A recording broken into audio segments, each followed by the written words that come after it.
thanks for watching. So today I'm going to be doing something a little bit different, but still sort of related to the theme of streams I've been recently doing, which is that, well, I've recently been looking at the stock market, but I'm worried about the conflict in Iran and what it's going to mean. And people are saying this could mean anything from a huge stock market boom in the U.S. stock market to and the collapse of the Chinese economy, to the final death blow to the U.S. dollar, and the collapse of the U.S. economy. And so, whatever I do in the stock market, I should probably be aware of this and develop an idea for what I think is going to happen. And it's not at all clear to me for, what's going to happen. So, let me pull up Microsoft Word. Here we go. So let's put the date, January 30th. Yeah, it's not midnight yet here on the West Coast. So January 30th, 2026. It seems currently the U.S. has sent a strike group, carrier strike group,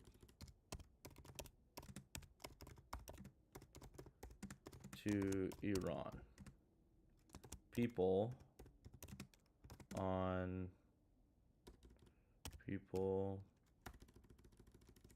it has been argued that this could mean everything from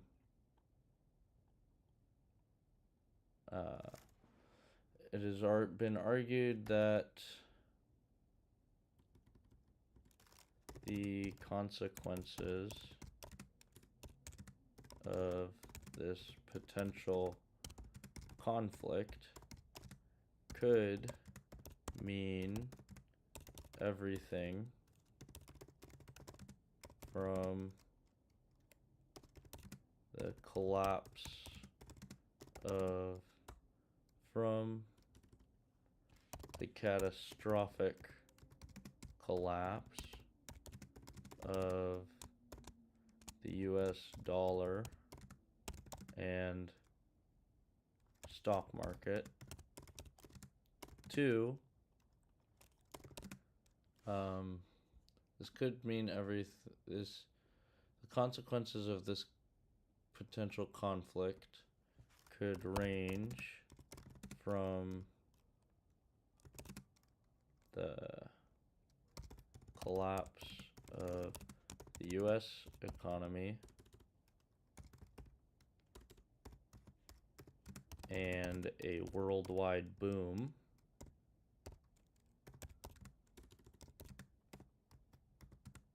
to the collapse of the Chinese economy and a US boom.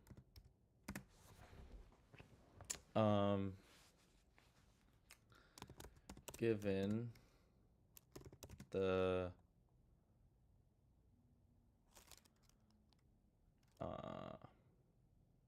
vast difference between these two outcomes, and that the war seems inevitable, it is desirable to develop a theory for what will happen along with testable predictions. Okay, so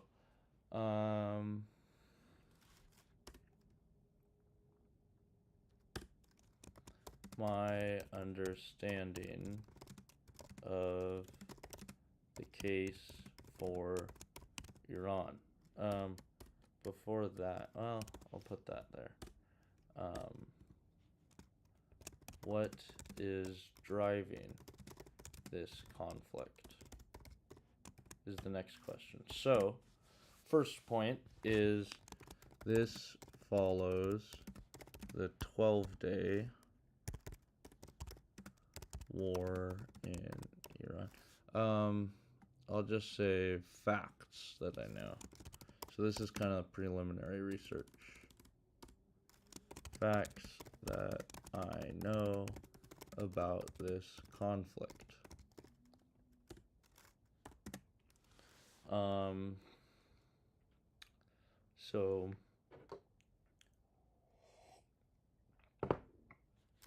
In was it April, May, or June? Let's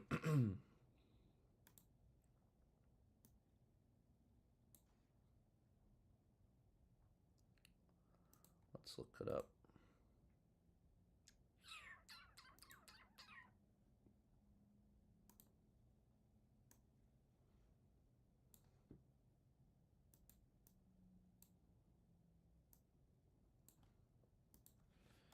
Israel, Iran, 12-day war.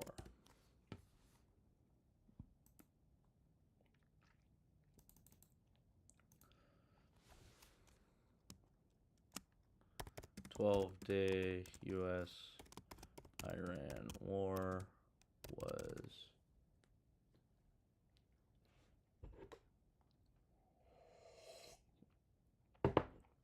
in June of last year, culminated with U.S. bombing of nuclear sites." So this kind of goes to my first assumption. President Trump argued, I guess we could just say the U.S. argued, we, because I'm an American, U.S. argued we had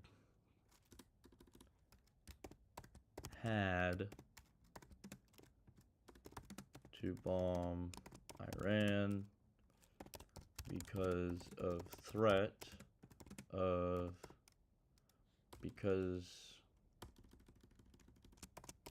Iran was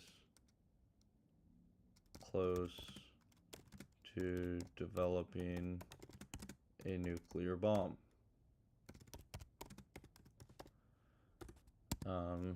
I do remember this was in opposition.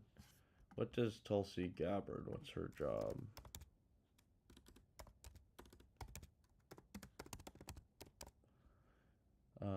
Director of National Intelligence. To what? Director of National Intelligence, Tulsi Gabbard said,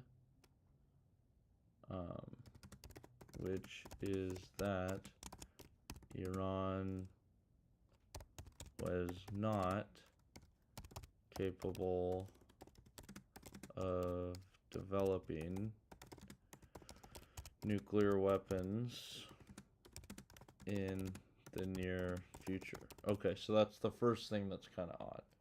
We have to bomb Iran because they're close to developing a nuclear bomb.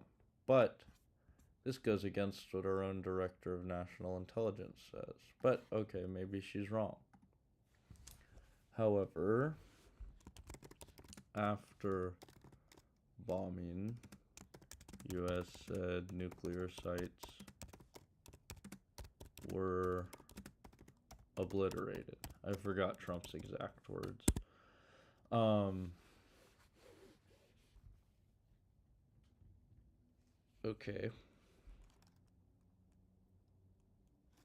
Okay, so this is the first key point.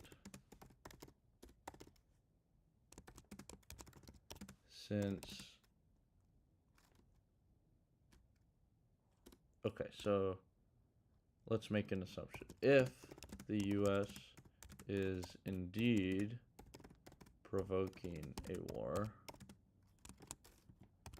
what would you call that? Let's go Google AI Studio. What do you call it when you threaten a war without the intention of carrying through? Brinksmanship. Brinkmanship? I think it's brinksmanship.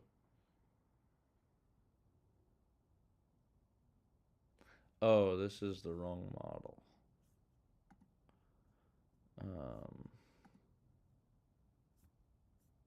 Google Gemini Pro.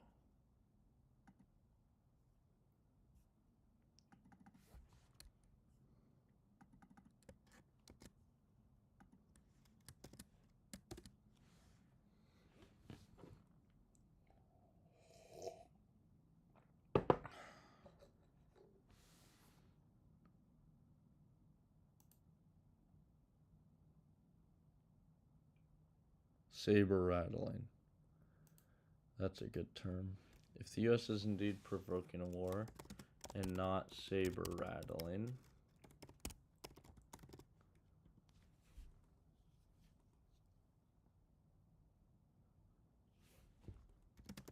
then they either did not destroy nuclear facilities and now need to finish the job, or so if they're indeed provoking a war and not saber rattling, then they either did not destroy nuclear facilities and now need to finish the job, or this was not about destroying nuclear capabilities and is instead about regime change or power projection or something else. Okay. Okay, one point about this is Trump, knowing Trump, would, in my opinion, would have said this regardless of the result, because he always wants to project an image of winning. Okay, so what else do we know about this conflict?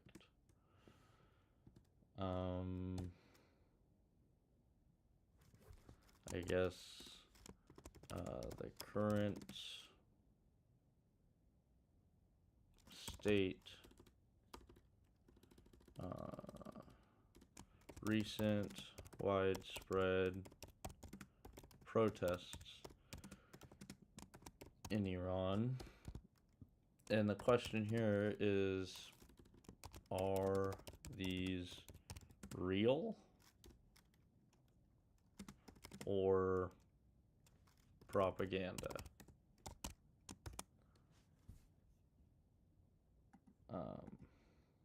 Okay, what else do I know about this? Upcoming US China meeting in April between Trump and Xi. And I think, another thing is US what do you call that? Invasion of U.S. invaded Venezuela and kidnapped Maduro. Upcoming U.S.-China meeting in April. Oh yeah, I think this is driving much of many recent events. For example, silver restriction of silver exports in China and U.S. invasion. Is this called an invasion? U.S. Venezuela 2026 intervention in Venezuela. Okay, what else is going on? So we got 12-day U.S.-Iran war, recent widespread protests, U.S. invaded Venezuela and kidnapped Maduro. More broadly than U.S.-China relations is world transition from U.S. hegemony to multipolar world. And also there is Trump's history with Iran. Tore up, what was that deal called? 2015, I think it was. U.S.-Iran nuclear deal. JCPOA, that's right. Tore up JCPOA. Trump's history with Iran. Tore up JCPOA. Killed Soleimani. I think that's how you spell it.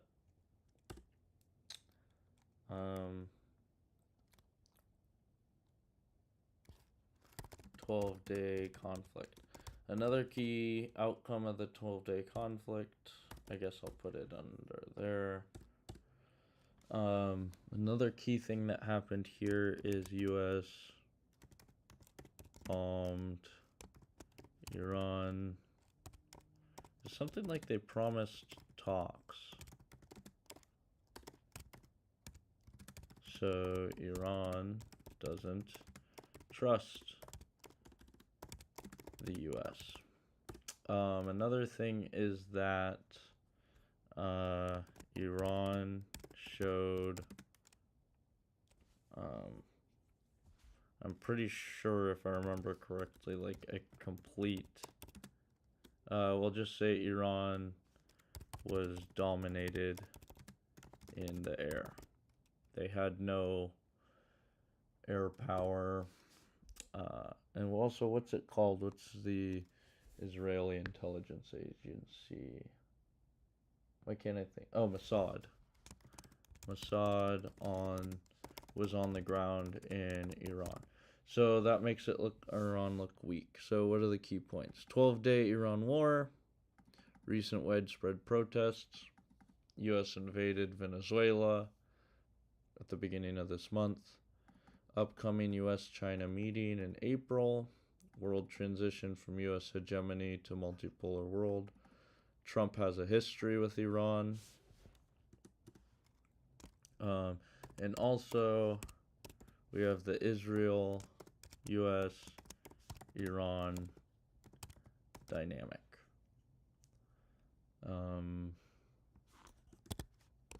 Which is that Israel is highly influential in the U.S. and wants regime change in Iran. Also, we have, I think, what did it call it? Well, part of the wider, oh,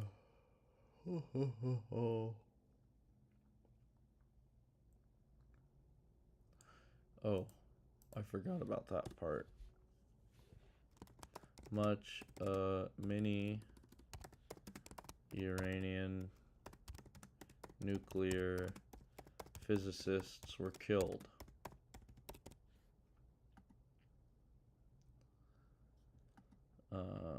Israel, U.S., Iran dynamic.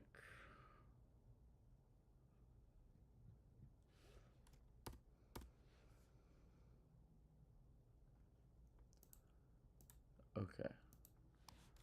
I'm researching the potential upcoming U.S.-Iran conflict.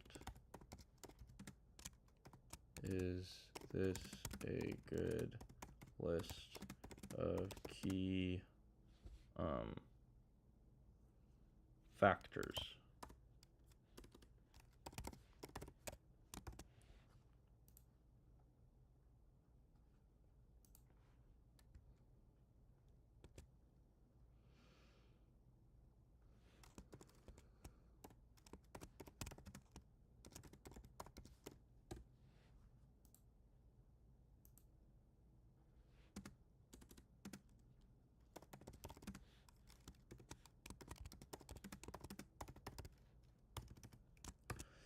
Okay. Oh, now we need to add this. Upload files. Recents.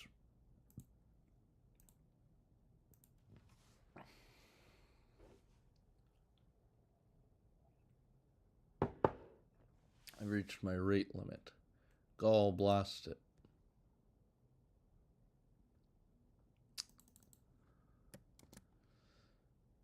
I'm not Pat LaChapelle 3, I'm the other guy.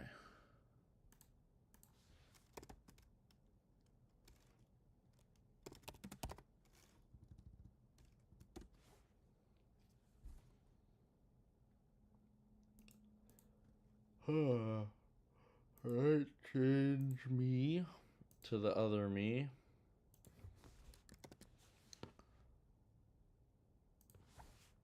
Question. Add file. Recents. This guy, upload, run. Alright, so let's see what Gemini tells us.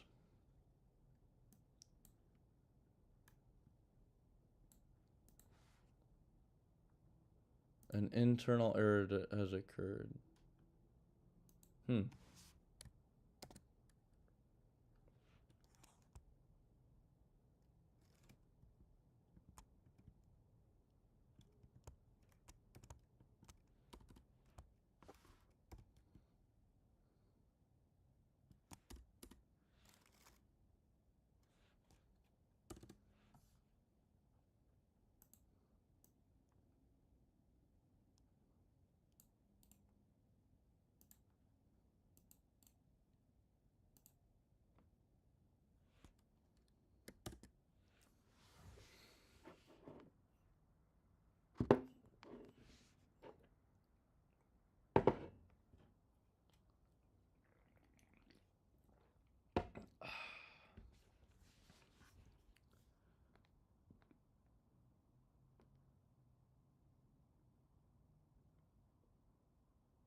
Alright.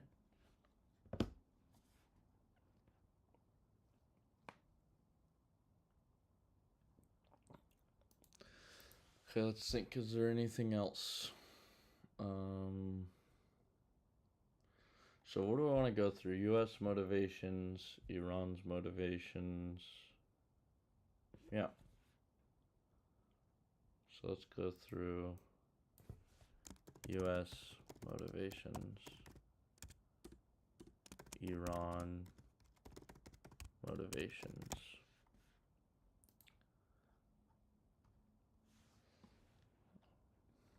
This is an excellent.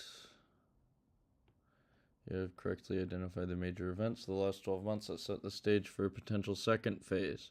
Here's an assessment of your factors, along with a few nuances and connections you might want to add to strengthen your research. The 12-day war. Critique. Your facts here are spot on. The conflict between the intelligence assessment and the executive action is the most critical friction point. The intelligence gap. The public split between DNI Gabbard and President Trump is not just a detail. It is a destabilizing factor. It suggests that the U.S. administration is willing to act on executive intuition or Israeli intelligence over, well, not really to me. It makes it seem like it was just bullshit.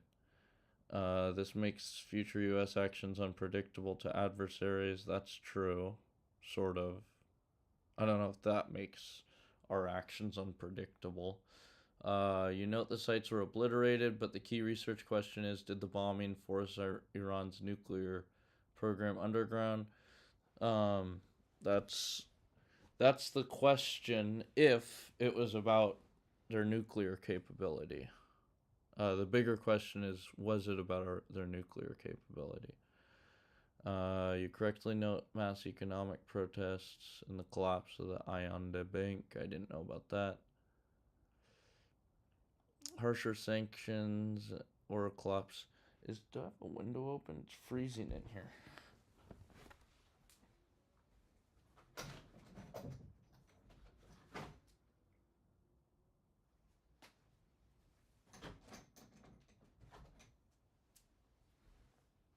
Oh, this window's open. Oh. Okay, protests in Iran, real or propaganda. Well, the economic pain is real. The organization of the protests is the key variable. With Mossad on the ground, as you noted, the Iranian regime is likely to preview all protests as foreign-backed coups, justifying a brutal crackdown. This crackdown could be the pretext for the U.S.-Israel to intervene again to protect the people. The Venezuela intervention. The U.S. extraction of Maduro is a massive precedent. Energy independence by securing Venezuelan oil. Yeah, so things are about energy. Oh, I didn't even think about that. Insulating ourselves from a Middle Eastern oil shock. That's interesting. This makes... Hey, Oh man, what a name. Afroaccelerianism. Accelerianism. The economy can endure geopolitical stress. It is human emotional bias that typically drives the wrong impulse. The economy can endure geopolitical stress. It is, that's, well, it certainly can endure geopolitical stress. It's human emotional bias that typically drives the wrong impulsive reactions. Yeah, but then, I mean, yeah, I agree. How will the market react? But then, some things are like beyond the market. If the U.S. tries to invade Iran and the dollar collapses, uh, you know, the human emotional bias is that going to be a big factor? Maybe, but that's just going to be like the icing on the cake. The core driving thing is going to be the dollar collapsing. This makes the U.S. more willing to risk a prolonged conflict. Yeah, no oil spike. Hardliners in Washington may be asking, if we could snatch Maduro in 48 hours, why can't we do the same to the Ayatollah? That is really stupid. China. Oh. Another factor in Iran is how powerful is the regime. Okay, so they have obviously the Ayatollah, etc. They have the IRGC, and what are they called? The mullahs? Mullahs? Iran. Mullahs? And they have mullahs controlling local territory.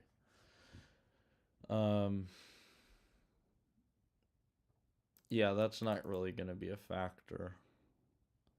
Even I could see that's kind of stupid. we could snatch Maduro in 48 hours, why can't we do the same to Ayatollah?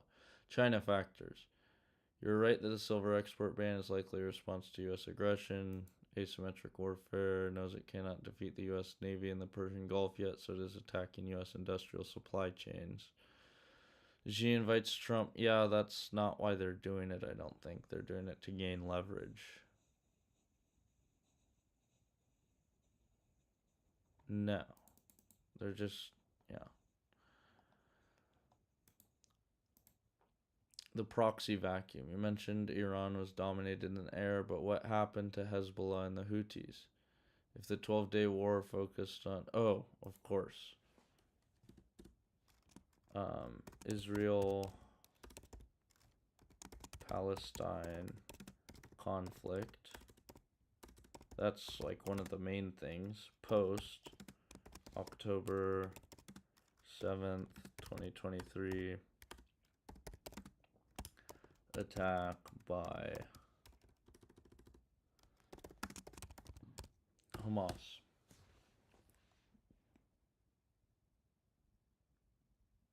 In a transition to a multipolar world, where is Russia?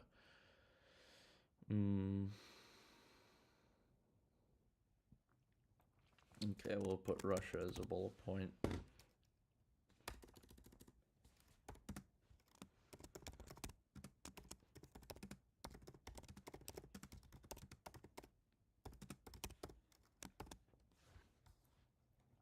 Domestic U.S. politics.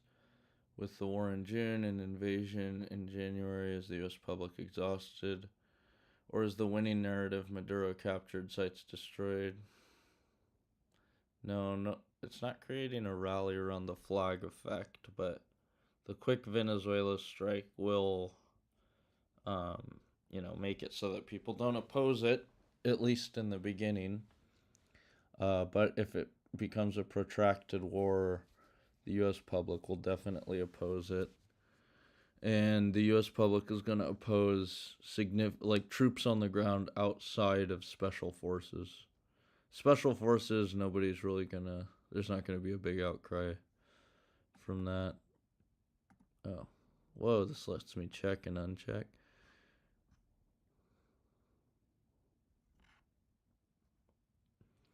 Iran's proxies. I thought Iran abandoned their proxies. You mentioned Iran is dominated in the air, but what happened to Hezbollah and the Houthis? If the 12-day war focused on nuclear sites, Iran's proxy network might still be intact. Are they preparing a massive retaliation? I don't know. I guess that's kind of interesting. Iranian proxies.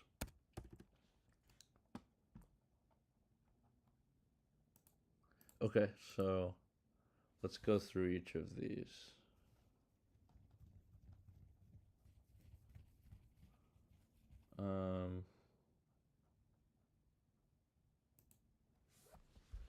Summary of 12-day war. Summary of 2025 12-day war.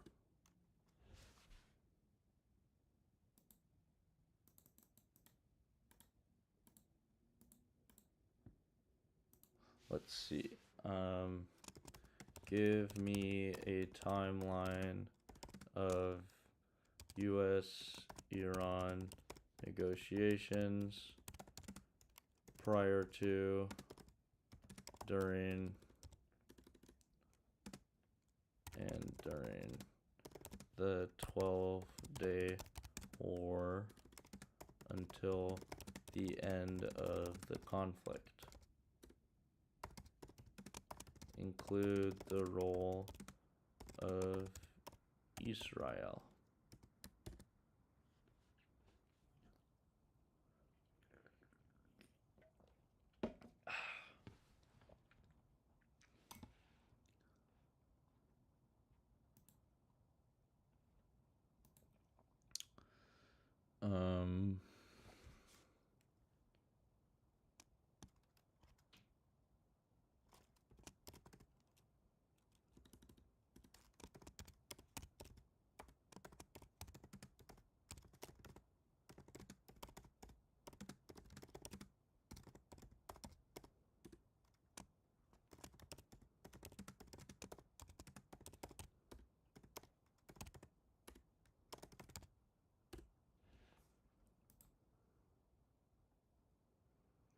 Phase 1, the intelligence gap. March to May of 2025, the conflict was preceded by a critical breakdown in the U.S. chain of command regarding intelligence assessments.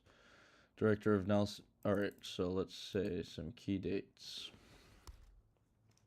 March 25th, 2025.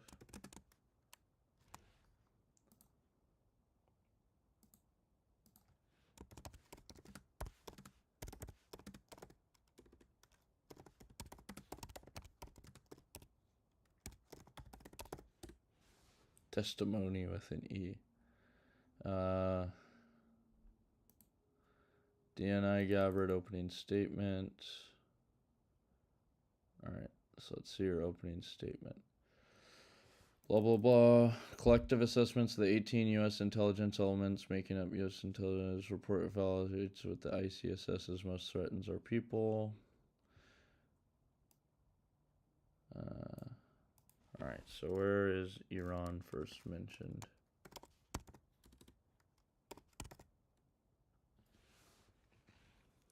Turning to our key state actors, the IC sees China, Russia, Iran, and North Korea engaging in activities that could challenge U.S. capabilities and interests, especially related to our security and economy. These actors are, in some cases, working together in different areas. Iran mentioned there. Iran continues to seek expansion of its influence in the Middle East despite the degradation to its proxies and defenses during the Gaza conflict. Iran has developed and maintains ballistic missiles, cruise missiles, and UAVs. Alright, so Tulsi Gabbard says, let's just say DNI Gabbard says,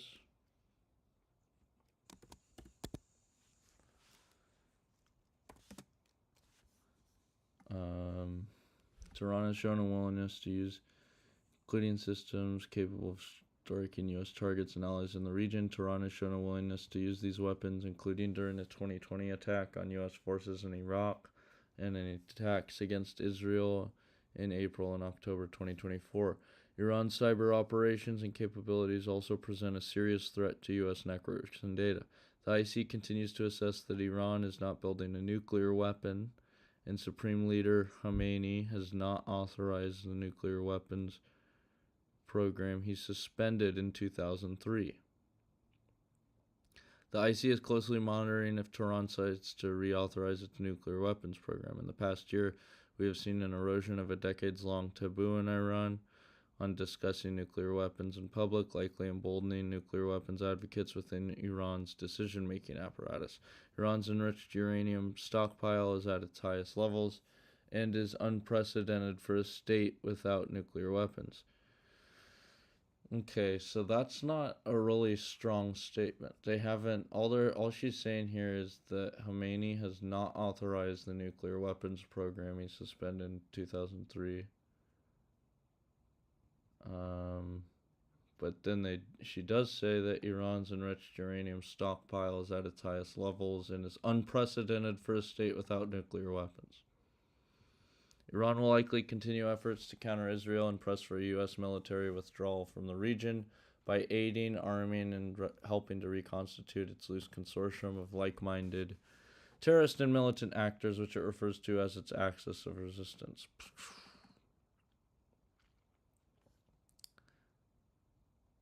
Huh, interesting. Tulsi Gabbard says,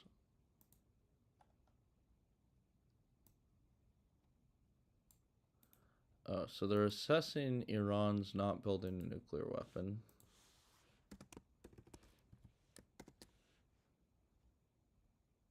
Make the formatting.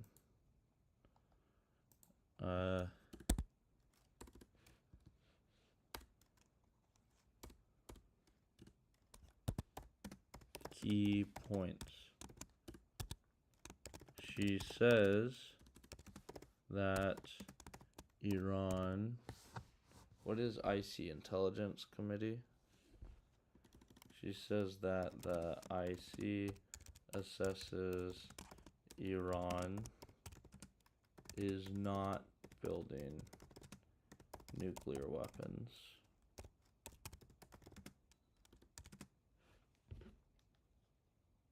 Oh, my phone died.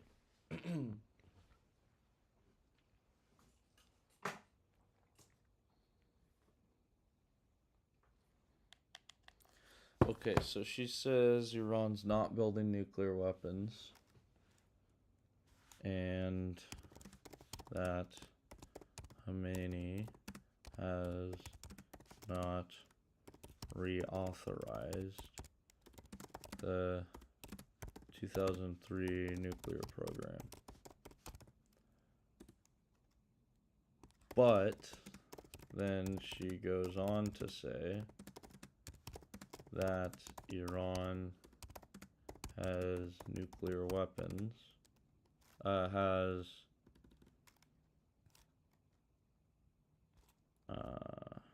enriched uranium to levels unprecedented for a state without nuclear weapons. Well, okay. My conclusion, this shows the rift. What is this referred to? Intelligence gap? The intelligence gap, quote unquote intelligence gap, to be an illusion. US in June said it had to act to stop Iran from gaining nuclear weapons. This is in opposition to Gabbard's statement that Iran is not building nuclear weapons and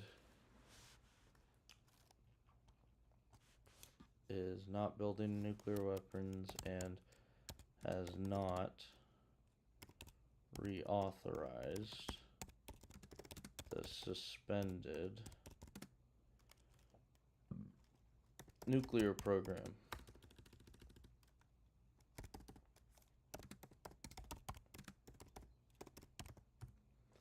Okay, so it is in opposition.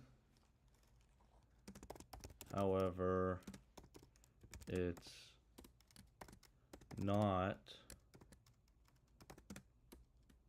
However, it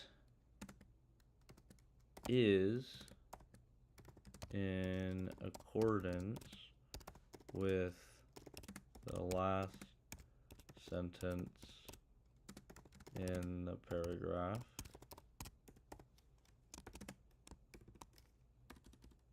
However, it is in accordance with the statement that Iran has enriched uranium to levels unprecedented for a non-state actor.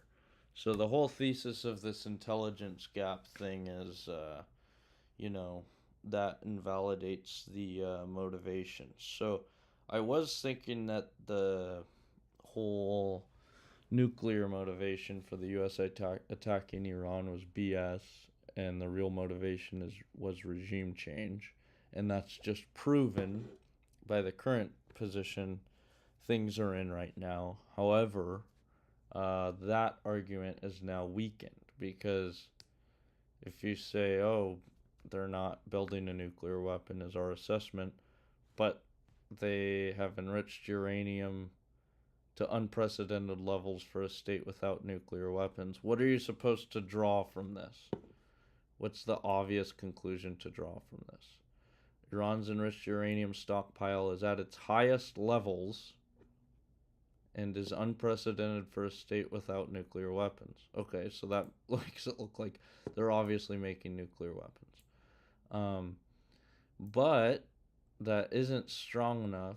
The enriched uranium to be at its highest levels isn't strong enough for them to assess that they're building a nuclear weapon. Well, that doesn't really mean anything. If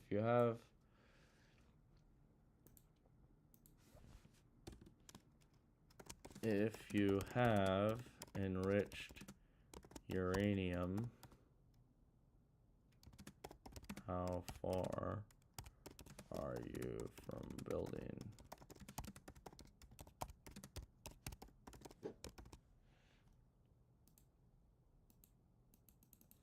If you have enriched uranium, how far are you from building a nuclear weapon?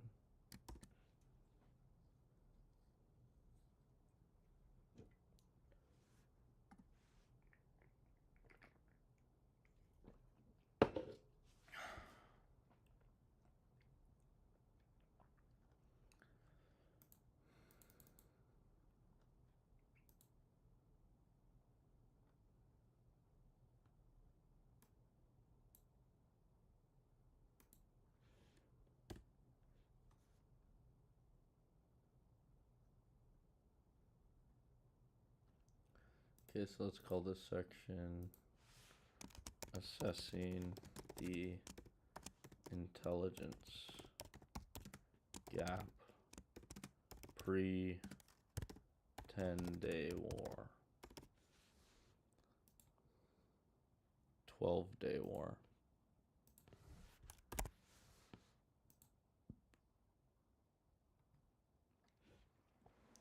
Having enriched uranium is like having the gunpowder for a bullet, but not the casing, the primer, or the gun itself. You have the hardest to get material, but you still have to build the machine.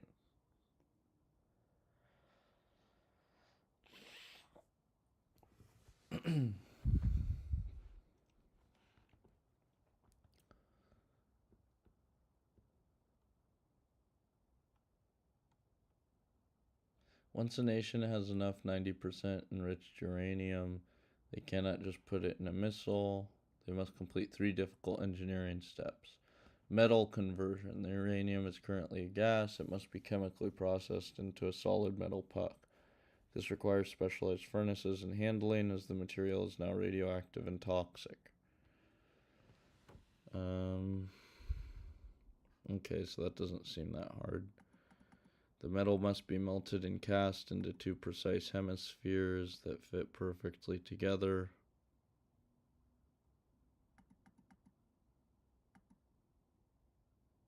Okay. Explosive package. You detonate a modern uranium bomb. You must surround the uranium core with conventional explosives. That seems like it would be easy for them. Doesn't Iran have a lot of explosives?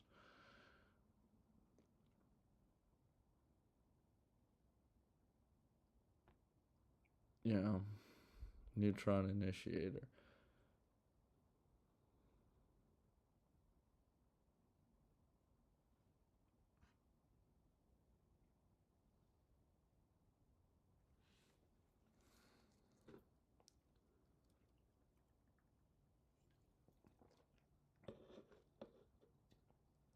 What does that mean? In your 2026 scenario, Iran likely hit this threshold before the June 2025 war.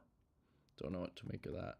This is how long it takes to turn that gas into a warhead that can survive re-entry on a missile.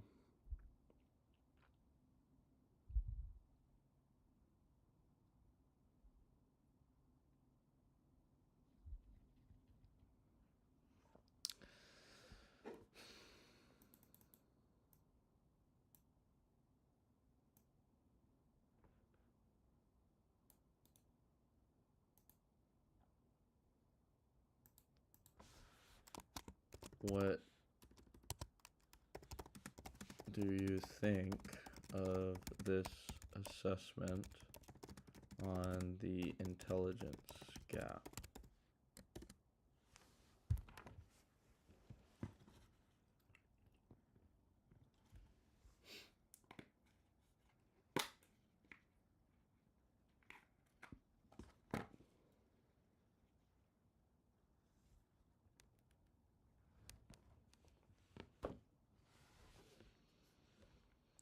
Here's a breakdown of why this intelligence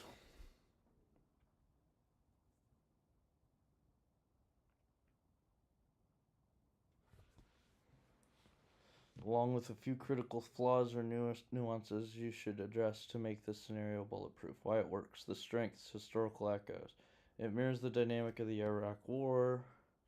Using DNI Gabbard as the skeptic adds a layer of modern political realism, as she is known for her anti-regime change stance. It creates a believable internal friction, the plausible deniability of destruction by noting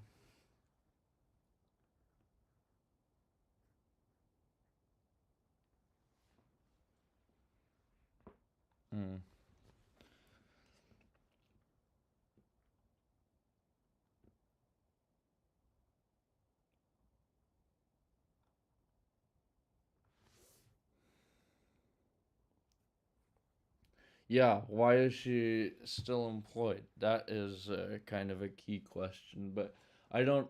The question to why is she still employed is because she didn't really go against it. She's saying, um, I mean, she says yada yada yada. Intelligence committee doesn't assess they're building nuclear weapons. But then this paragraph on Iran's nuclear weapons ends with Iran's uranium stockpile is at its highest levels and is unprecedented for a state without nuclear weapons. So, what are you supposed to draw from that? I think she's in accordance with it.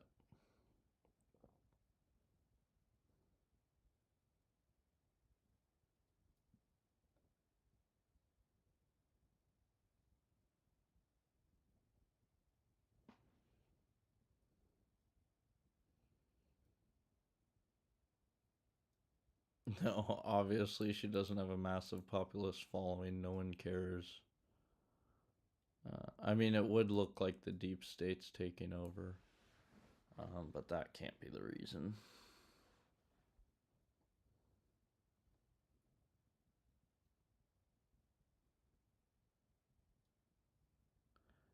No, this is public. This assessment effectively sets the stage for the upcoming April-June. If the U.S. tries to build a coalition for a second war, Europe and the UN won't point to the no. Europe seems like they're supporting it.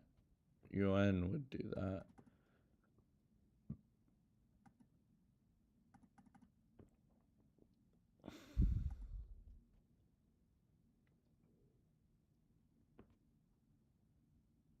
None of that's true. You're kind of missing the point here, Gemini. When the next crisis hits, the U.S. command structure will be frozen. No.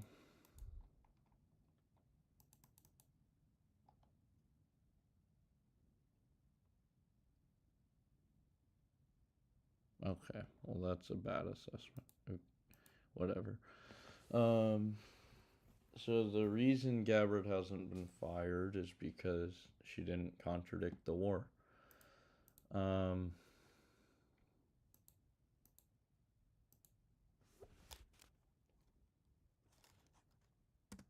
Gabbard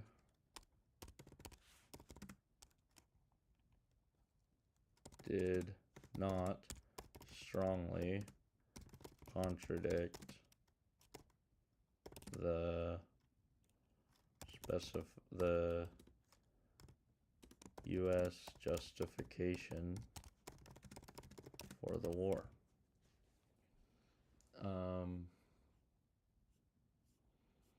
All right, so what else do we have? U.S. argued we had to bomb Iran because Iran was close to developing a nuclear bomb.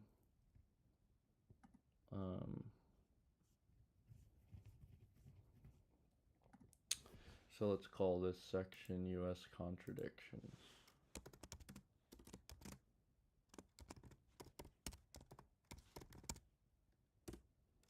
Either the June attack on Iran by the U.S. was not actually to destroy nuclear weapons, or the US lied about destroying Iran's capabilities. Otherwise,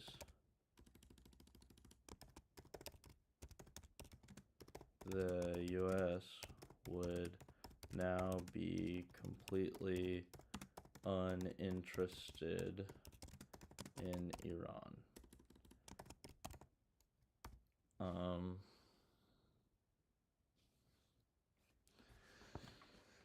That's it. I don't need to explain anything else. Obviously, it's not about the protests.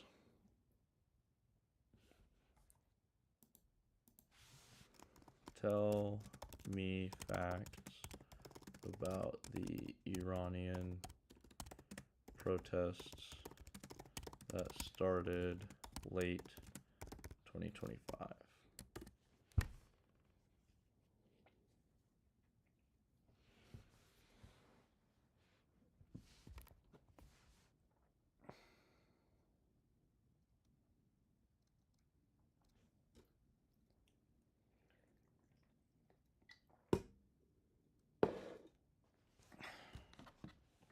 Let me turn some music back on now that my phone's back.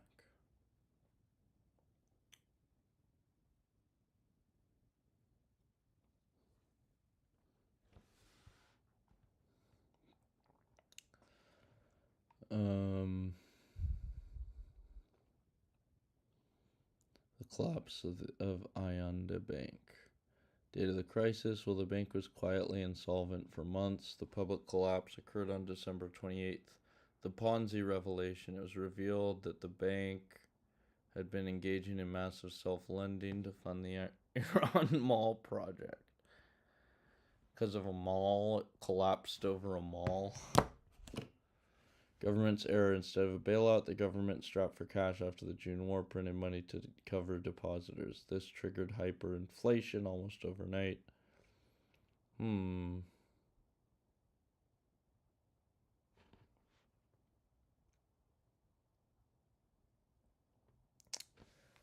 So it went down, it lost 2/3 of its value in, 4 days? I'm gonna have to check all of this stuff.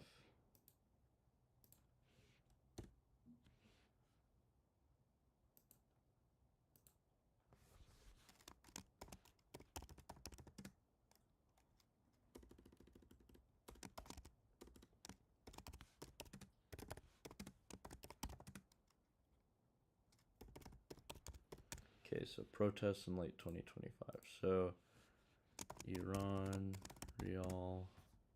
I should put references.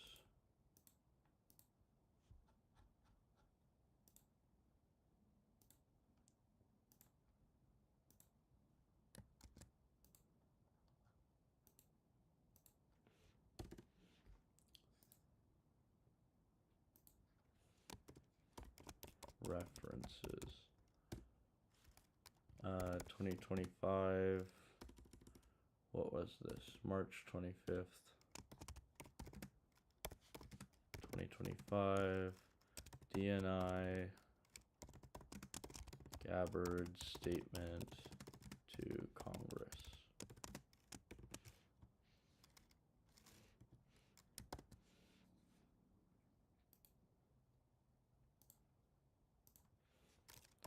Okay, Iran, Real in USD.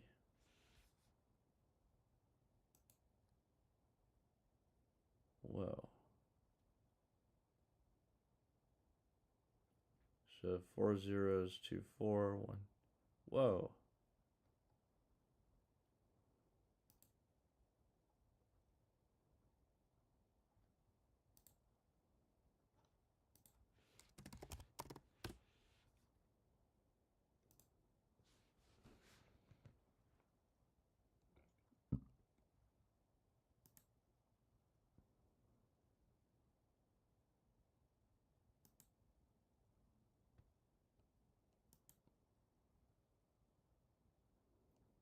Wow. So big currency collapse.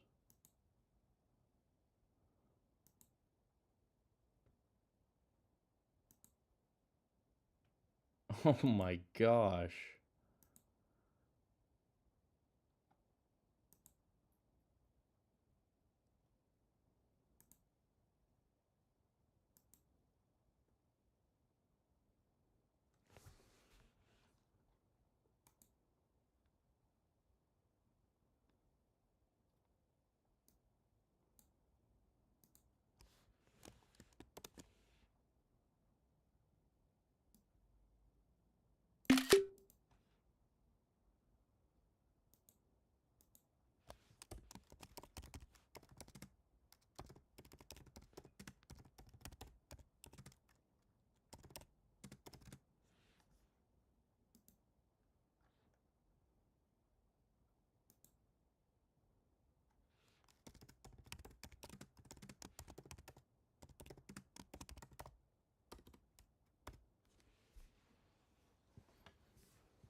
Previous protests were led by students or women. Significance. The merchant class bazaars historically funded the 1979 revolution. Their turning against the regime is a massive signal of elite fracture. On December 29th, 2025, shopkeepers shuttered their stores not just in Tehran but in conservative strongholds like Mashhad or Isfahan. Their slogan wasn't just death to the dictator, but our enemy is right here. They lie that it's America.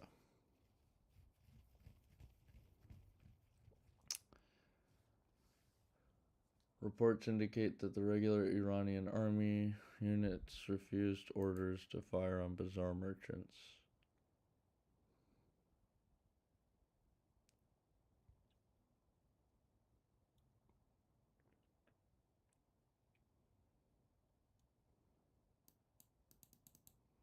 That's interesting.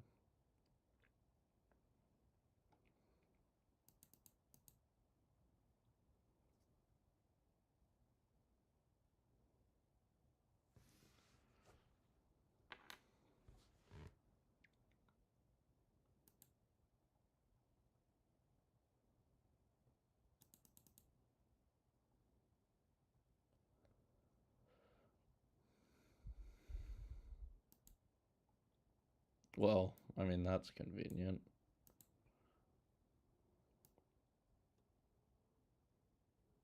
Hmm.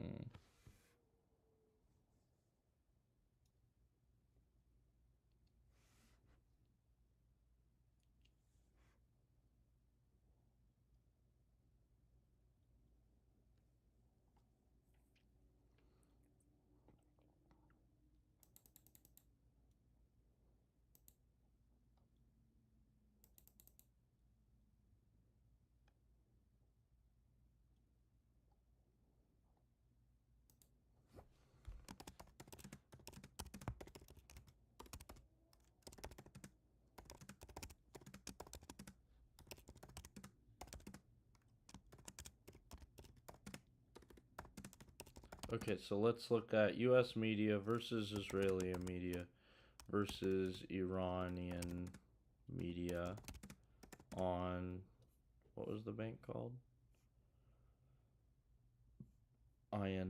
Ayande bank collapse.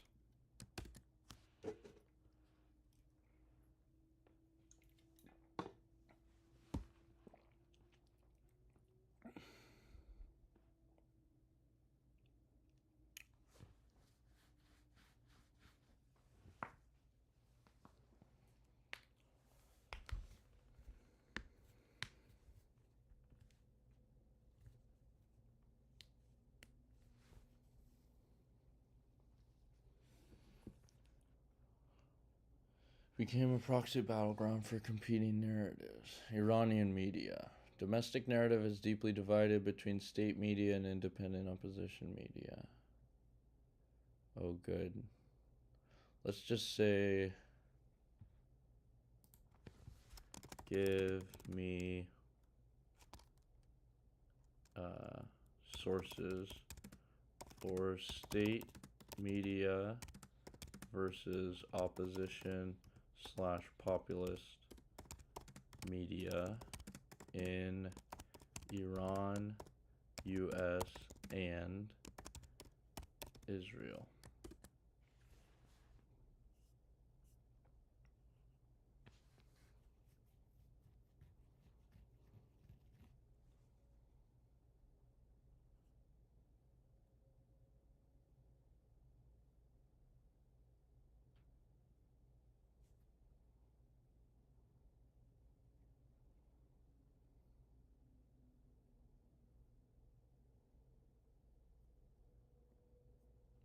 Voice of the regime, IRIB,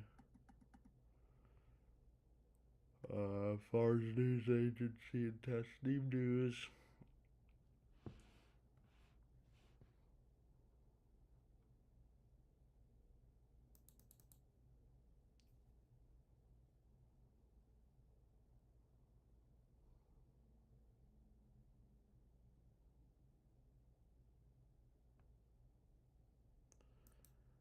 Aimed at the West. So this is what they want us to think.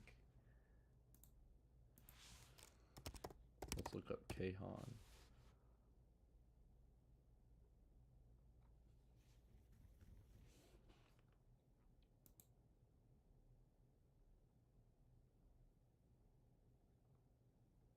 Good God.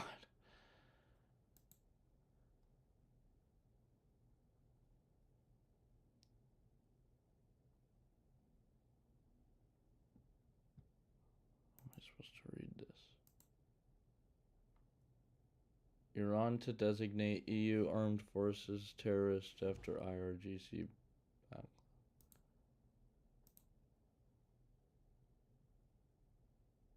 What kind of layout is this? President orders release of riot victims' names amid lies.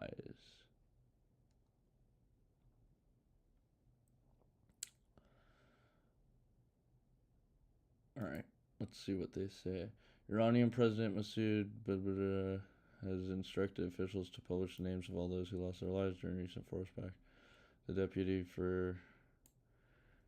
Hey, Ali Stair Goldstein 112.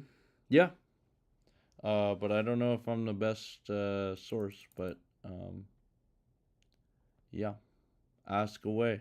You're not watching anymore though, so if you rejoin, ask away. And give me advice on what do you think about this. Tell me what you think and tell me how I can, what are some sources I should look at. Give me your arguments for what you think is happening. That's what I want to know. I want to get a good idea of what's happening. Alright, so what do they say? By the president's order, the names and details of all victims will be published publicly. He added that a mechanism... Yeah, well, okay.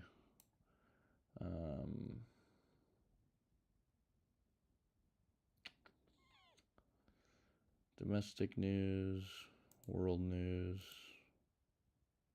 Let's see what it says about UK can't ignore China, says Starmer. Okay, that's not too interesting. Let's go back to front page.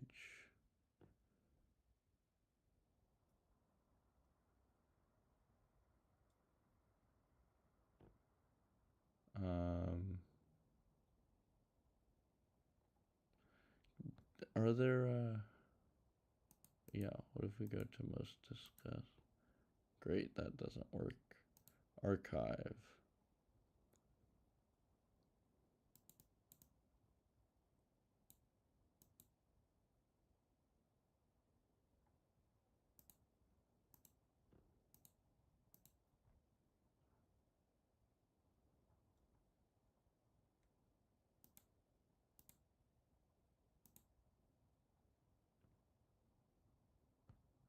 From date, so let's look 2025. From Paradocracy. At no time in history has a marked decline. Is it marked or market? I always hear it as marked, but it looks like marked. At no time in history has a market decline in the DJIA to gold ratio reversed course. Oh, Dow Jones. Without the American economy first entering an official recession. I was just looking at that the other day, but I was looking at the S&P. Same idea. But that is a very clear chart. Um, S&P 500. Is it this one I was looking at? Yeah. Look at this. I mean, this makes it so obvious. So here we go. When's this peak? August 1929. The big crash was in October. So when's October? Here. So we're in free fall. Dollars in free fall in terms of gold. Oh no, not the dollar. This is the S&P. So S&P is in free fall, and it continues the free fall for a long time. Same thing here. What is this? 71. This is really, we went off the gold standard, but the dollar went through hyperinflation, and everyone who lived through this remembers it quite well. And it kind of turned around mid 70s to 76, and then famously the Carter years, more hyperinflation. Didn't turn around until 1980. So that was, the 70s was famously a recession. Big climb, and then when is this? The dot-com crash, and then it kind of stabilized, and then boom, 2008 crash. But it was kind of preceding the 2008 crash. Now we're full on in the 2008 crash. But okay, so it started dropping, I think, because the writing was on the wall. When did the dot-com crash happen? What day did the dot-com crash happen?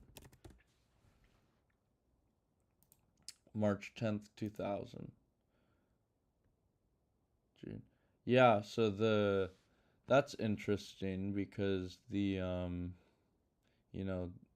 two recessions were preceded by, people saw the writing on the wall, and S&P plummeted in terms of gold. So gold price in USD. So what about dollars to gold? Paul Volcker raised rates nearly 20% to stem inflationary pressures. When? Who's Paul Volcker?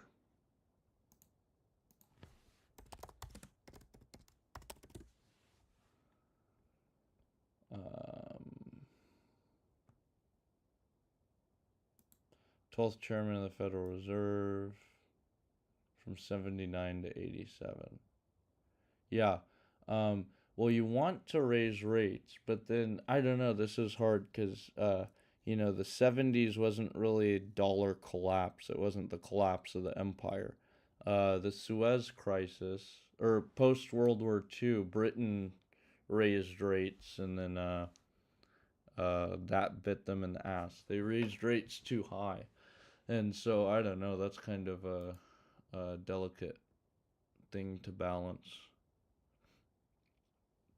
1980 Fed Chairman. Well, yeah, that's kind of the problem, is the delay in the stream. Um, so, because I was looking at this today, I'm trying to figure out how to make sense of it. So, one interesting thing is the writing was on the wall here, and gold plummeted. Once again, writing's on the wall here, gold plummets. But there you see 1980 raising rates. But this crash was really only fueled by the U.S. going off the gold standard. But then Nixon did the petrodollar deal, and America was still you could say maybe they were the hegemon, maybe it was two states, U.S. and Soviets. But this is very different to me than the 29 crash. 29 crash just seemed like it was a fair economy. It got too hot, crash. This is like, there's all sorts of manipulation going on. Now the U.S. has become the, most powerful country in the world. And so here, this didn't happen until after the dot-com crash. So it's like kind of after the fact. And then really the 2008 crash was in the middle of the fall of gold until here. And then the S&P gained with respect to gold.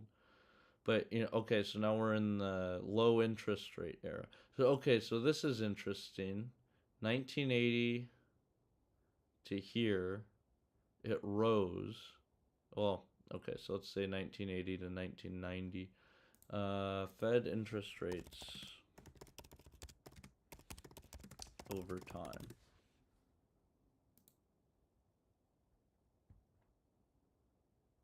Okay, so 1980. Good God, those got high.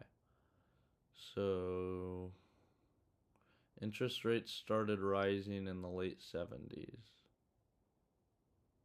What were they here? Oh. So when did we go off the gold standard? I think it was 72, but it might have been 70.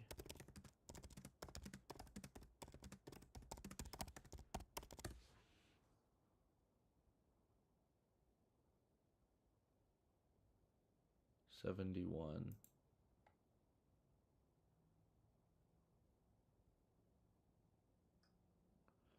Yeah, so we went off the gold standard, jacked interest rates up to try to offset it. And then why were interest rates lowered in 74?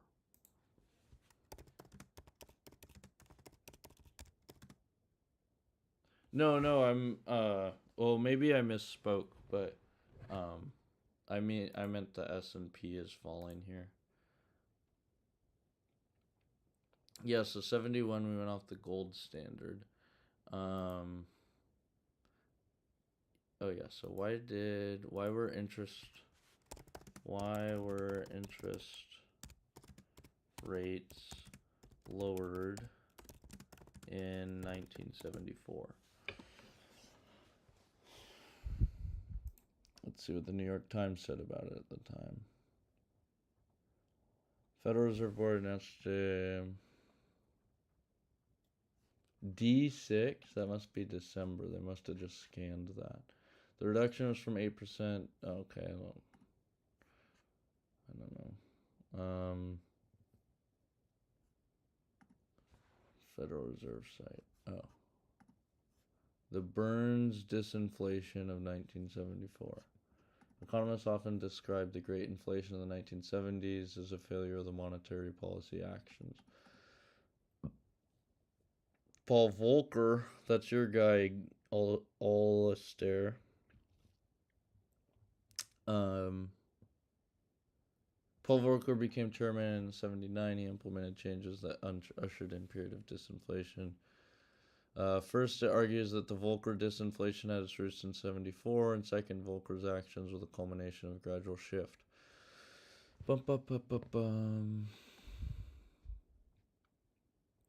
Yeah, so why did it drop? Oh,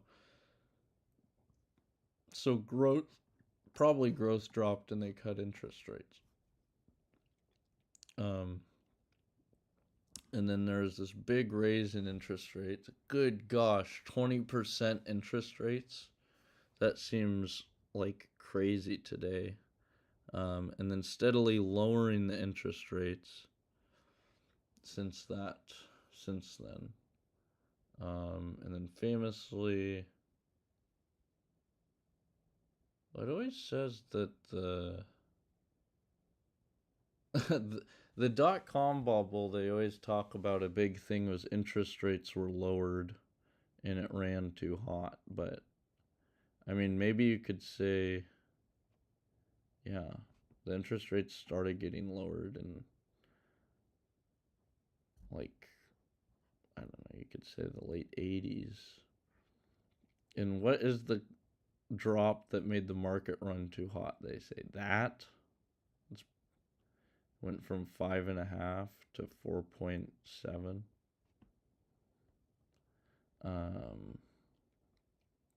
Okay, then we have the dot-com crash, and they were raising it before the dot-com crash. That was probably because of the Asian financial crisis. Then slashed afterwards, and then they went, whoa, boy, we better go back up. 2008 crash, and they cut interest rates to nothing. And I didn't realize that they went up again. Went up to 2.4. Well, this is crazy. The way they talk about interest rates now, they're the lowest they've ever been.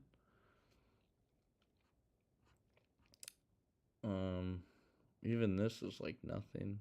3.72. What is this? I don't remember interest rates going up to 5.3. You have to remember that post-Bretton Woods inflation, along with the excesses in the space race, the arms race, and the war on poverty, necessitated the 20... we went off... Yeah, all that stuff made us go off the gold standard. We spent money that we didn't... And also the Great Society... Oh, yeah, you said that, the war on poverty. So we go off the gold standard because we can't pay for all that crap we did. And the Vietnam War. Oh, arms race, yeah. We couldn't pay for it. Yeah, so that was a reaction to that. And once again, we're doing things we can't pay for. We just print money out of thin air. I don't know. So what is the point of this? What was the question? Gold. I think I agree with your initial comment. That's definitely the case. If we look at this, when did it turn around? We had to go through the Great Depression. It turned around post-World War II. Then we went through the 70s economic crash, and it turned around. Then dot-com crash. It took 2 crashes to turn it around here. And I'm just worried this has just been fake bullshit. 0% interest rates pumped up the S&P. And now, all the chickens are coming home to roost from,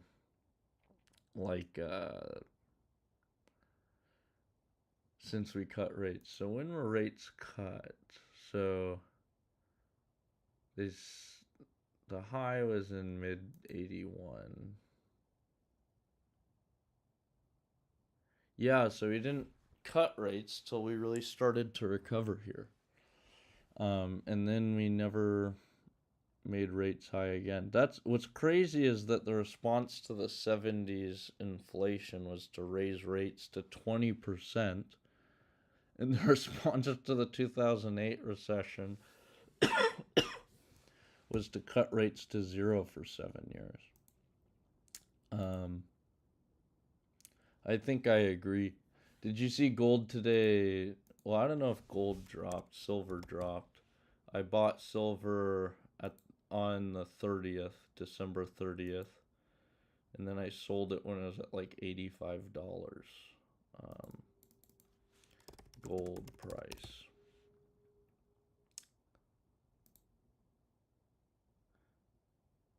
And this week, I think Wednesday was the highest percentage gain for gold of all time. And then only to be beaten... Oh no, that was Tuesday was the highest percentage gain. Only to be beaten on Wednesday. But then it lost a lot of its gains. But this is just temporary. The whole thesis with this, right, is that the dollar's undergoing hyperinflation. You have to remember that you're also looking at nominal rates on those charts. You need to assess the real rates.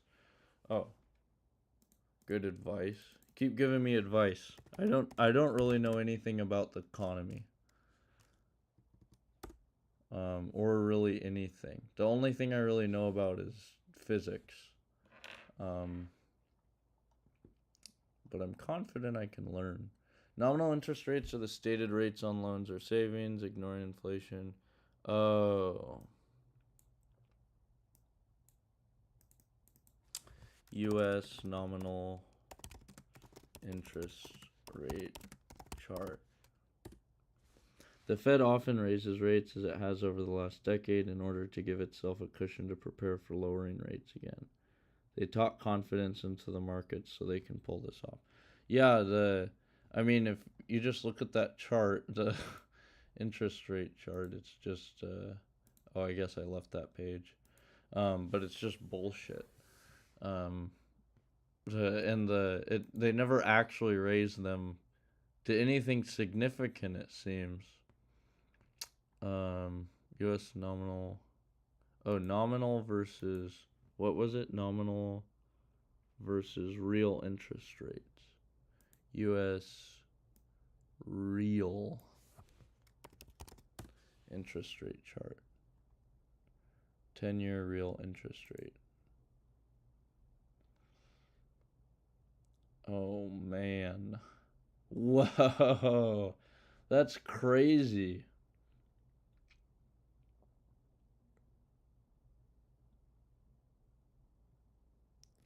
The thing everyone always talks about is Trump asked for negative interest rates, and we had negative interest rates in 2012, and then again, yeah, of course, in 2020, max.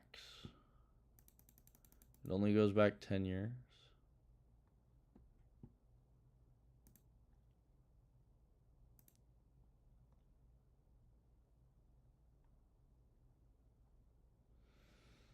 What are these? Nominal interest rate, inflation. Oh, okay. So nominal is black, real is blue. Okay. So if you have inflation and you have 0% interest rates, then really the interest rate's negative. So the nominal interest rate was jacked up here, but I guess you need to raise real interest rates to really do something.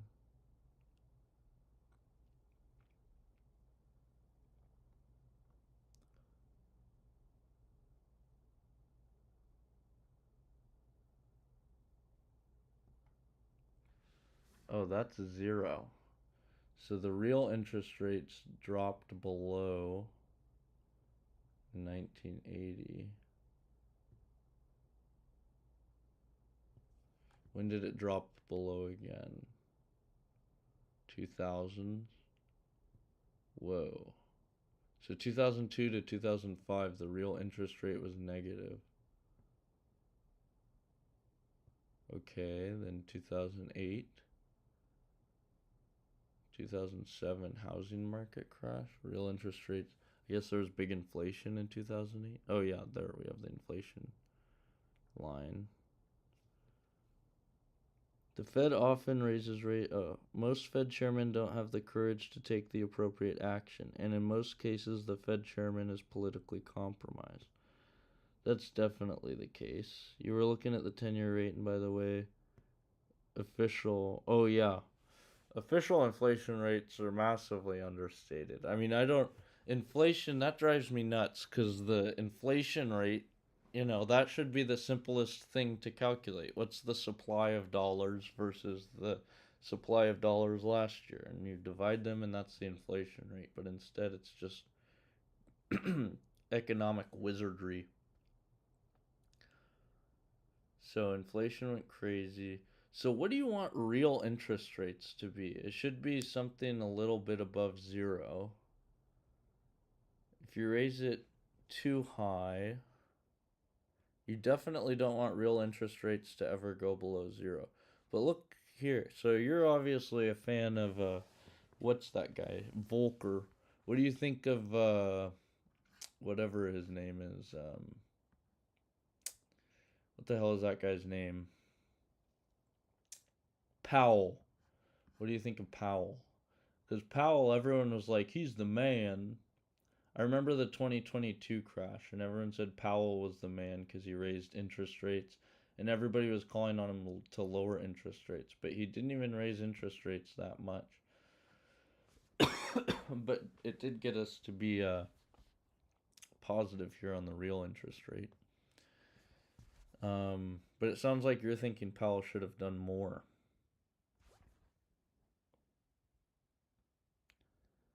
The methodologies of calculating inflation have changed. Yeah. Well, inflation doesn't, you know, the definition of inflation is very basic. How much is the money supply increasing? This inflation rate is just CPI, yeah, that's what they call it. The consumer price index is manipulated heavily. And so basically, the thing is with the war in Iran, the kind of theory of what's going on is we're going to have a war in Iran. It will be, if the U.S. loses, it will be the collapse of the dollar, the death blow to the dollar. And we're going to go through hyperinflation. If the U.S. wins, it will be, you could argue, the death knell to China. So I want to go through the motivations.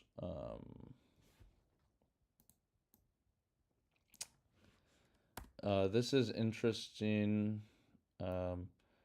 This is what I think. Either the June attack on Iran by the U.S. was not actually to destroy nuclear weapons, or we lied about destroying Iran's capabilities. Otherwise, we would now be completely uninterested in Iran. So, case A. Real interest rates set by the market would likely be higher than 5%. That has been a historical standard, but that would assume accurate inflation readings. The interest rate must also account for all of the prior inflation. So when I refer to the 5%, yeah. I agree. People say that's the libertarian thing, end the Fed. And I've always been sympathetic to that. I don't understand, why do you have some weird organization that sets interest rates? This is against markets. This is against markets. We want markets to set the interest rates. I don't know why the government's involved in it, other than to manipulate. Okay, so case A, the U.S.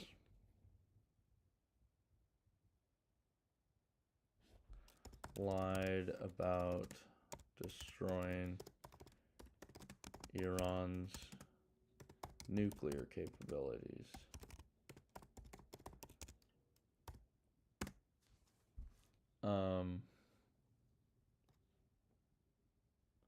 And the argument for what you're saying would be to buy gold. But yeah, that's the problem, is I don't know what is what. I don't know. Can't we just do U.S. circulating money supply?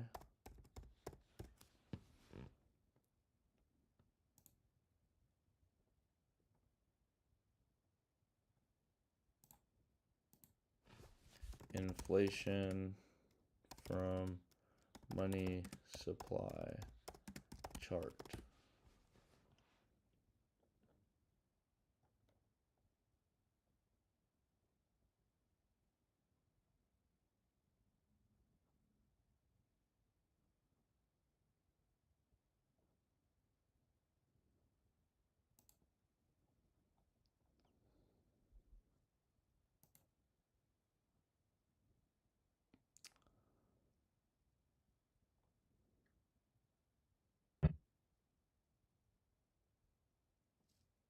What is that?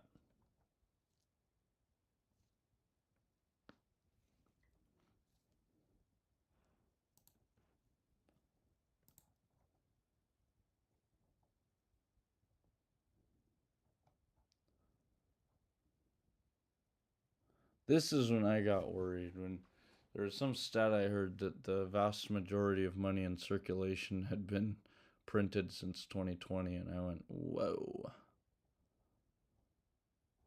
All right.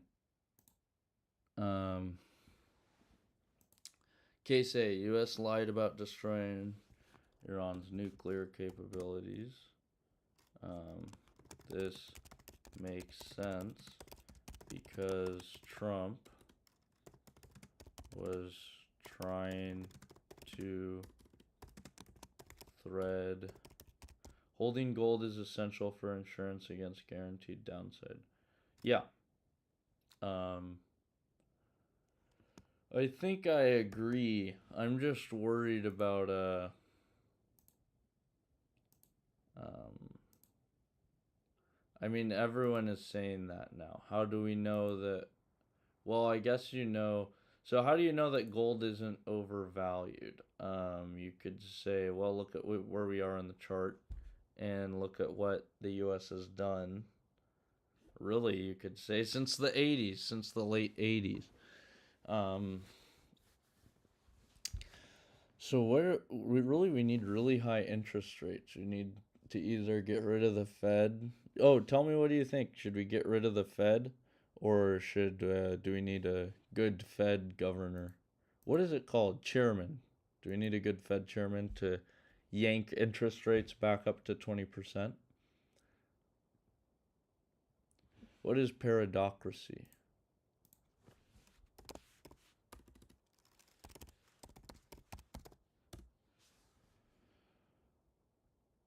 Friday's massive sell-off in gold and silver.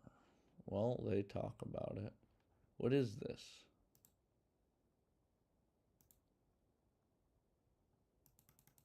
Jonathan Michael Rock. Dedicated to the cause of liberty. It's my type of guy. As the founder and author of Mr. Rock. Mr. Rock, that sounds like they're talking about The Rock. Dwayne The Rock Johnson. Mr. Rock. Draws on his extensive research apart from his career.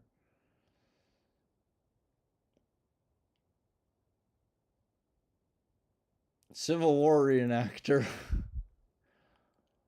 My cousin was in a Civil War reenactment, and he said it was so boring. They started, and he got killed, and then he had to lay in a field for 4 hours.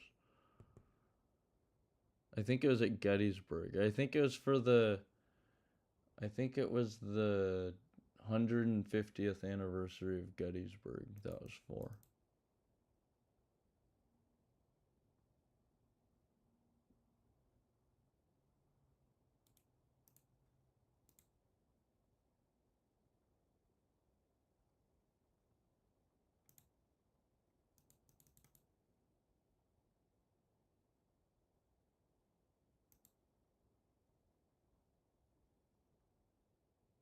Bobby Fischer,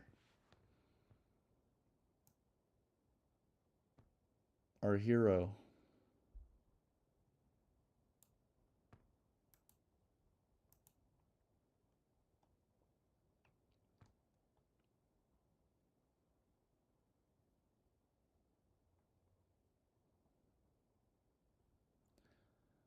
Bobby Fischer's cool.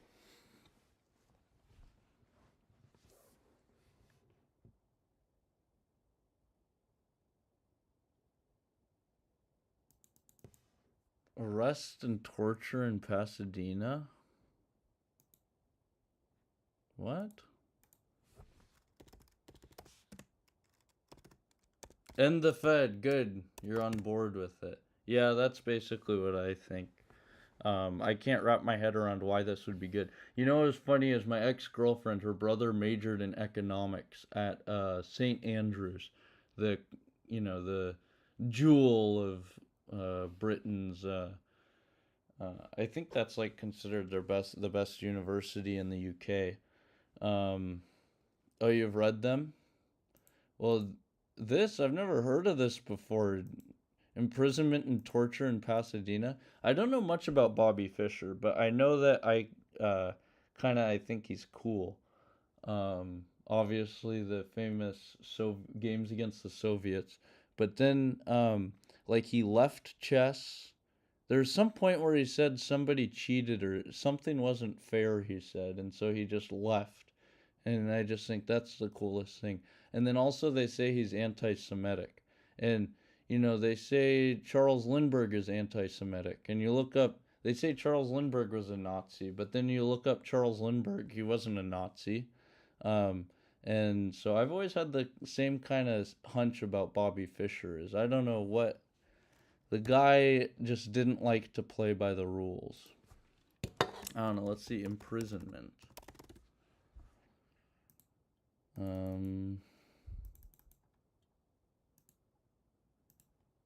Pasadena.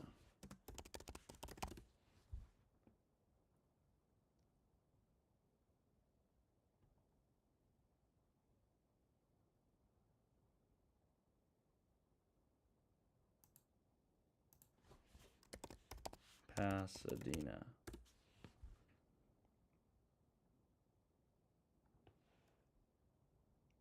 Oh, I think I remember reading about this. It was suddenly triggered when some of his belongings, which had been stored in a storage unit, who claimed it was in response to payment for non-payment of rent. When asked who he thought was responsible for the actions, UBS. Oh, well, there's no question that the Jew-controlled United States is behind this. That's obvious.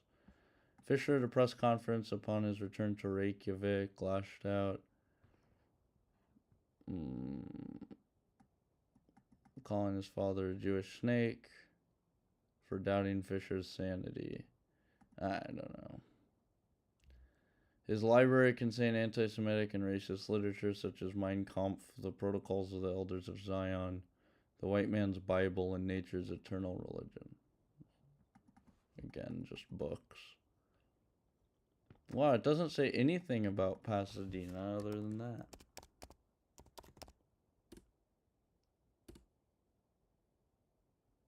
A self-published booklet in which Fisher details his arrest in May 1981 for vagrancy. For several years, he lived in the bosom of the Worldwide Church of God in Pasadena, where he was called a co-worker. The church fed him. That's crazy.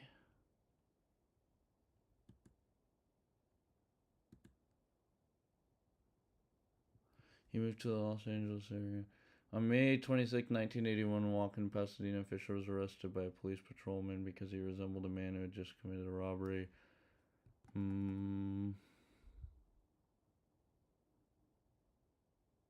Wow. That's crazy. Oops.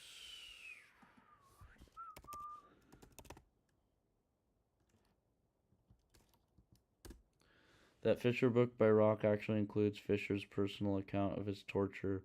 It seemed like that's all it was, right? I thought it was just he's rewriting it. But it says it's only 14 pages.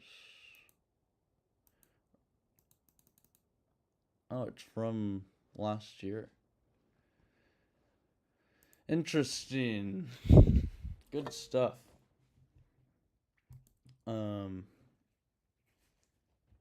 This looks like a good blog. Archive. Oh yeah, well, let's see what he says about this. Time of this writing, the price of silver is down $31 an ounce. Huge losses, growing larger as the sell-off creates its own momentum as markets approach. The book visits several cases of police misconduct against men. Really? What happened to Rock? I don't know who Adam Kokesh is.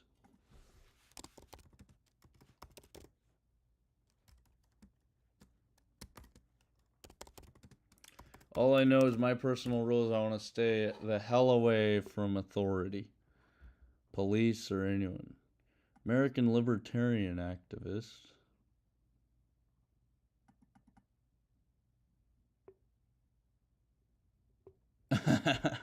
Libertarians are always doing stuff like this, running on the single issue platform of an orderly dissolution of the federal government. Former Marine Corps corporal? Wow.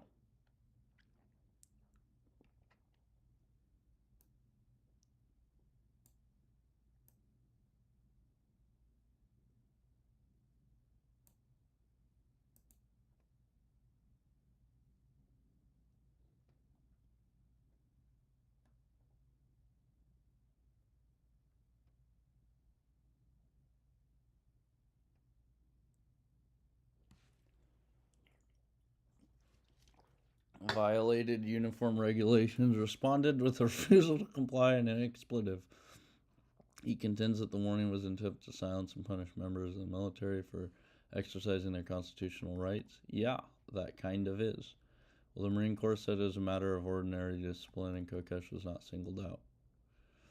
That's also true, but they, I don't know, do they own a monopoly on the pants? You can't wear your pants if you're... The pants also contribute to it. What's he supposed to wear?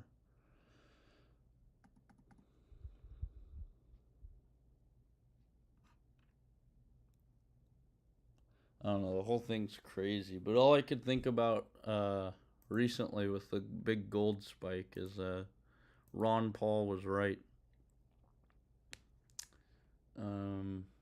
September 23rd, 2011, silver posted a single day decline of 16.5%. The case of 1980 was even more extreme.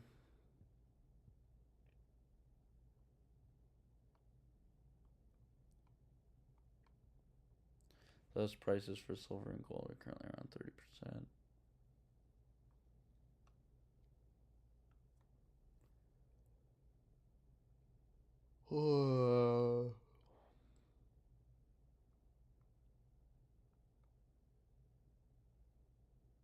Portending increased volatility and downside risk if we establish baseline off of its midpoint, with gold briefly trading below its moderate support level. This price action around key Fibonacci retracement levels indicates that for silver, capitulation is increasing slightly with nervous selling. For gold, a relatively shallow pullback.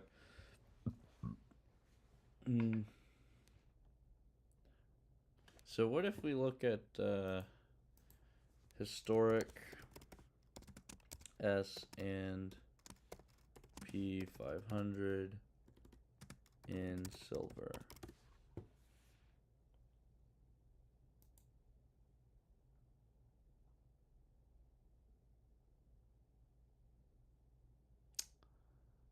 That's not what I wanted.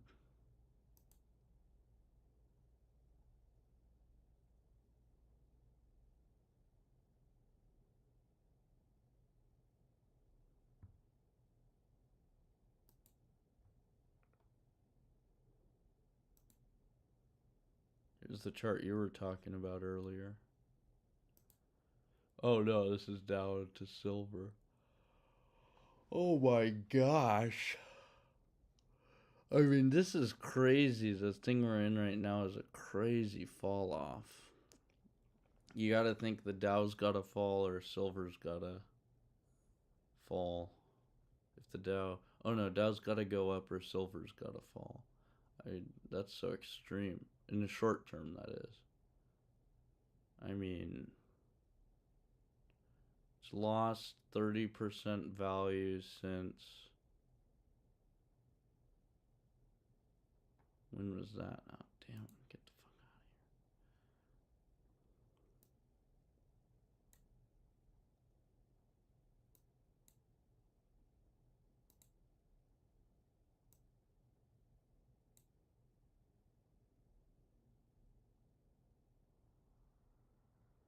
here. October. Dow Jones has dropped 30% in silver.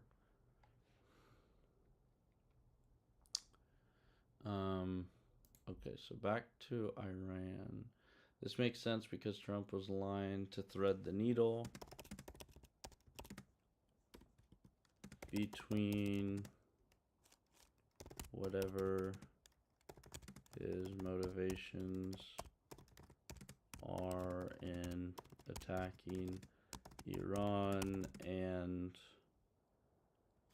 his populist base, because that was basically what everyone was talking about. The big riff in the Republican Party, the populist side that got Trump elected versus the neocons.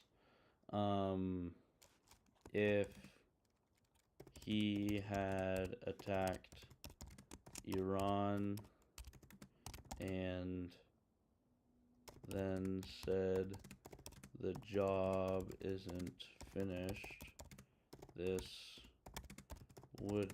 I mean, ultimately, we need to get down to the thesis on Trump, which is that he's a short-term thinker. And this totally plays in with his short-term thinking. He attacks Iran, sees that it's unpopular, goes, that's it. And then, but let's see. The attack on Iran was over before anyone even really knew about it. So, how do we explain that? How do we explain the attack on Iran in the U.S. attack in the 12-day war?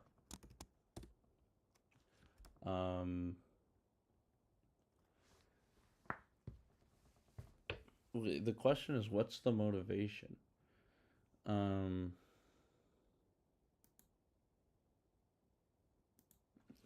I guess let's go here to case B.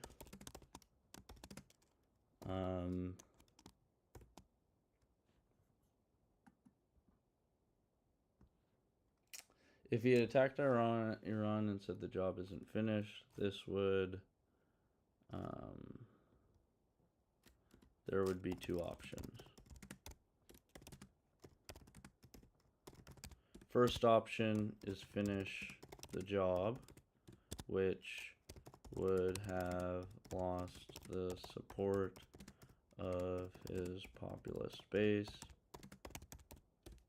The second option would be to accept defeat, or basically he would have appeared weak. Appear weak. We attacked and couldn't accomplish the goal. The problem is, I don't know how to assess whether the nuclear facilities were destroyed, because U.S. is going to say we destroyed them, Iran's going to say they didn't destroy them. Yeah, I did. You must be able to tell from my jacket. But yeah, I went to UW. UW. You must, did you go to UW? People who, if I call it UW to somebody who didn't go there, who isn't from around the Northwest, they always laugh at me and say, "Ho ho, UW." And people from Wisconsin, you say, "Oh yeah, UW Madison." That's funny. Okay, so the first case is we lied about destroying their nuclear facilities. Case B is we never aimed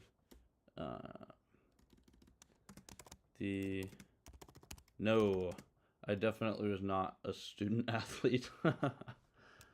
Why were you? Where'd you go to college? Did you play sports? I played baseball, but you know, by the time I got to college, my elbow was destroyed. I honestly, me and all my friends that I grew up playing baseball with, we all think we need Tommy John surgery because we all have the same elbow problem. If we throw a baseball, even now, if I throw like maybe, if I make 50 to 100 throws, my elbow will go numb. Case B is the attack was a precursor to all out war. Okay, so if this is the case, why wouldn't we just do all out war immediately? This seems dumb because it will lead to fatigue from the U.S. public. Okay, another thing that happened is U.S. said what was it? We were going to negotiate.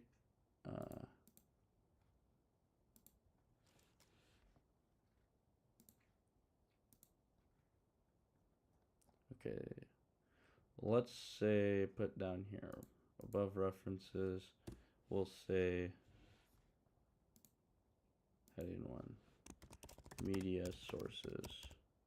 Okay, so first for Iran, oh, we could just make a table. Insert.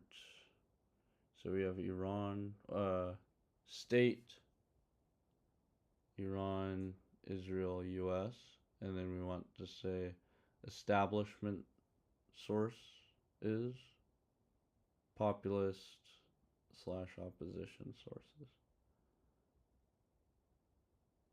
Yeah. So let's say state. Yeah, getting old is rough.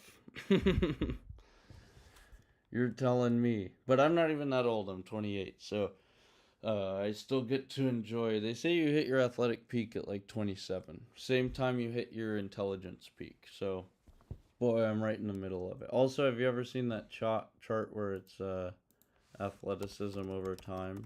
It peaks really fast, but then it falls off really slow.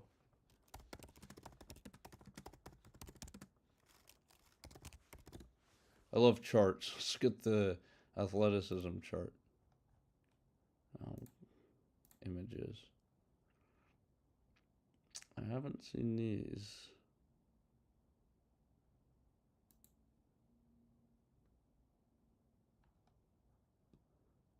Well, I can't find the chart I'm looking for.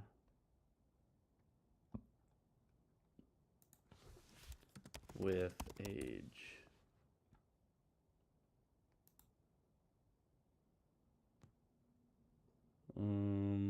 Yeah, well, never mind.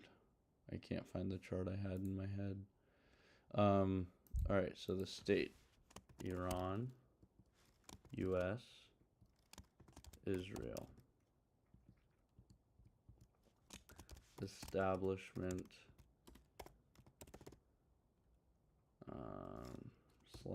/ pro state media, and then populist / opposition media.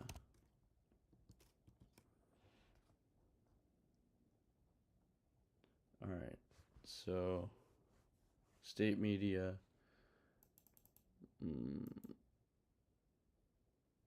Far News Agency, Kayhan, I guess, Press TV Iran.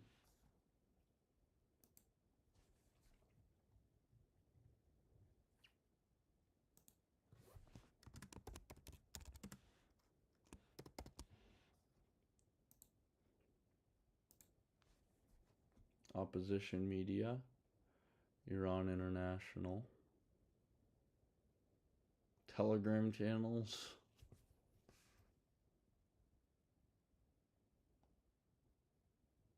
I'll just put Iran International. Neither of these are in Iran, but I guess that would be hard to do. Manoto. Okay, US.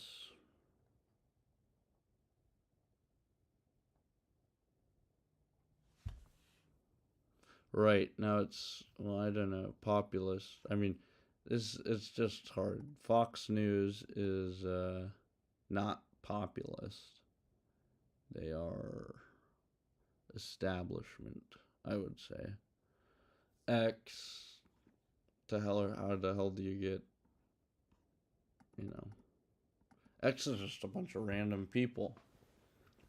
And the platform has a bias, but, you know. Bannon War Room.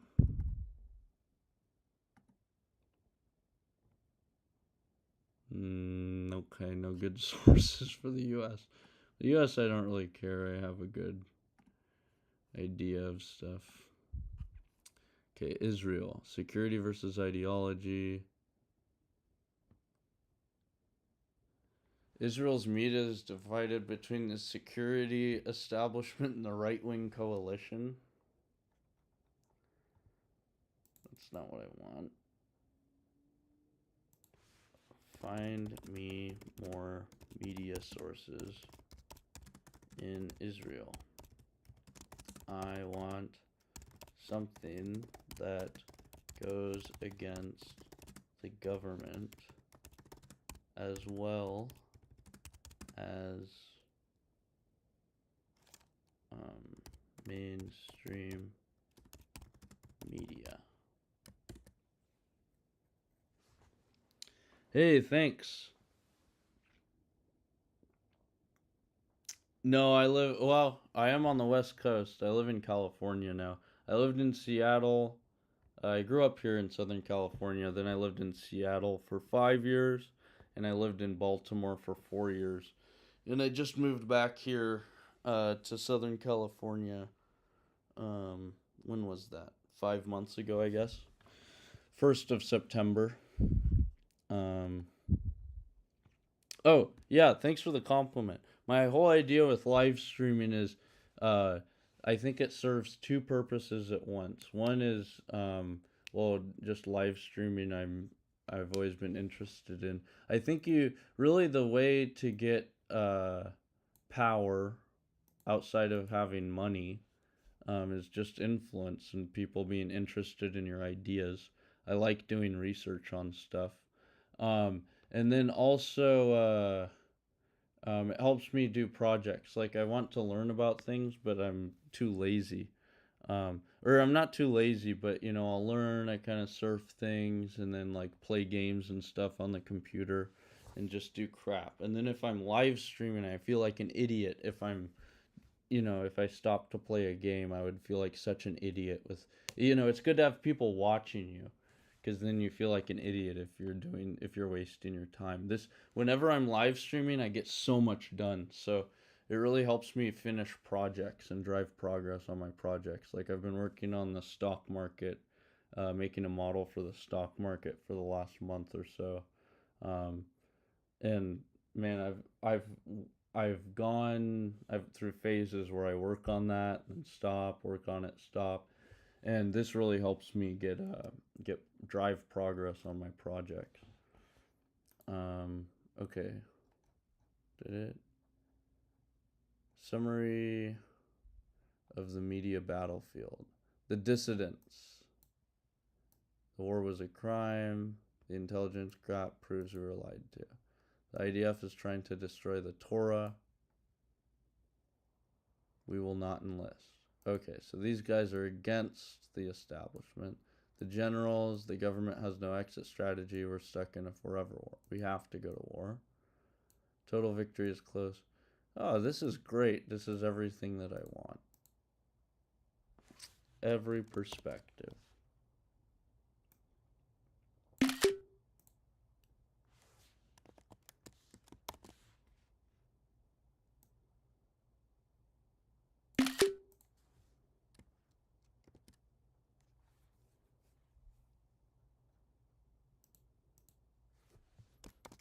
Compare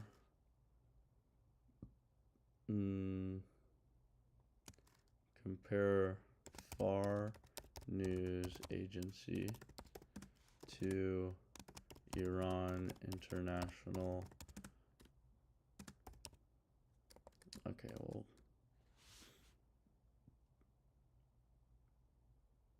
Thanks. Yes, that is me in a nutshell and searching for the important truths. And sometimes I feel angry. Oh, I've been lied to and stuff. But that also makes life exciting.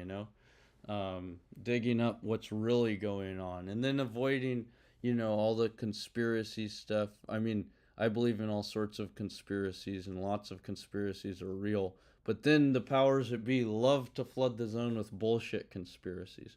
So basically all you're able to do is research and you hash out what the fuck is going on. And especially things like the Iran war and stuff. It's like, what is really going on here? You maybe they're developing nuclear weapons and we have to stop them. But now the U.S. is really scatterbrained with our approaches. It's like first and last year, oh, they're developing nuclear weapons. We need to stop them. All right. Uh, Give them the benefit of the doubt. Yeah, okay, we totally destroyed the nuclear sites. Now this year again, whoa, look, there are protests. Now we need to, do democracy. They're suppressing democracy. And it's like, what? They're all over the place. But what the argument for the administration is, you say, okay, well, they're developing nuclear weapons. What are we supposed to do? Just let them do it? And then they say, okay, well, they mowed down thousands of protesters with machine guns, heavy machine guns. Are we just supposed to allow them to do it? Is there a precedent? You said that Iran recently used heavy machine guns to mow down protests. Thousands of protesters. What are some comparable events that have happened in the last 10 years? Give the country and exactly what happened. I don't know. I feel good. I think I'm just gonna stay up till my brain conks out. At some point, whenever I'm using my brain, like, that's what's really good about thinking, is because you get really tired. If you watch YouTube on your phone, you could stay up all night easily. It's just so stimulating. But if you're thinking, there comes a point where your brain just shuts off. I read Napoleon. Speaking of conspiracy theories and Napoleon misinformation, Napoleon wasn't even short, but all the way up until my high school history in 2012, my teacher goes, the thing about Napoleon is he was short, tiny little guy, and he was mad. And then I read in the Napoleon book that was all British propaganda. So how powerful is that propaganda? At that point, propaganda becomes history. My history teacher, 200 years after Napoleon, is telling me British propaganda on Napoleon. I mean, here are real world events. I forgot what the point. Oh yeah, how late am I staying up? How did I get to Napoleon? But what else about Napoleon? There's something interesting. Oh, that's what made me think of Napoleon. Is my goal is to be like Napoleon in the field. They say he just worked on things, got reconnaissance, did things until he would get so tired, and then he would just go to sleep on the ground. He'd just fall asleep on the ground, wake up, get right back to it. That's my ideal. I'll never be exactly like that, but that's my goal.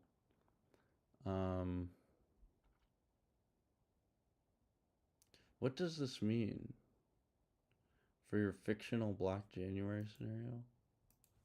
It said Iran protests 2026. What happened?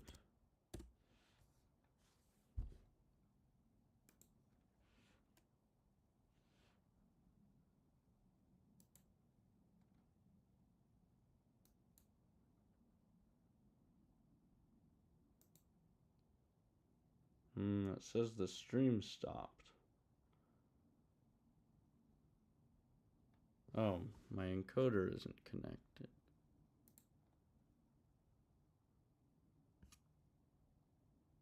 And I'm back. Oh, okay. Controlled opposition. Yeah, that's the thing. What do you ever watch? I love Professor Jang on YouTube, and he says his recent video is about communism, and he says that communism is controlled opposition to destroy countries, so that the international capital can go loot the countries. And he made some good arguments. Like, why did the Bolsheviks kill the Romanovs? And I never knew the peasants liked the Romanovs. Professor Jang says the peasants liked the Romanovs. Well, you'd think if you're the Bolsheviks and you don't have a majority, the first thing you do is whatever the peasants want. Oh yeah, my ex-girlfriend's brother. That's when I knew economics was bullshit, because he's going to the St. Andrews, aren't they one of the best? St. Andrews College, Scotland. That's where William and Kate met. Oh, Scotland's oldest university, third oldest in the English speaking world, known for excellence in arts, sciences, and its royal connections. Um, anyway, yeah, so he's majoring in economics at this prestigious, the oldest university in Scotland, the third oldest in the English speaking world. This great institution of learning. He's majoring in economics. I'm like, this guy surely must know the most about economics. And I said, how come? Why do they say inflation works? That's never made any sense to me.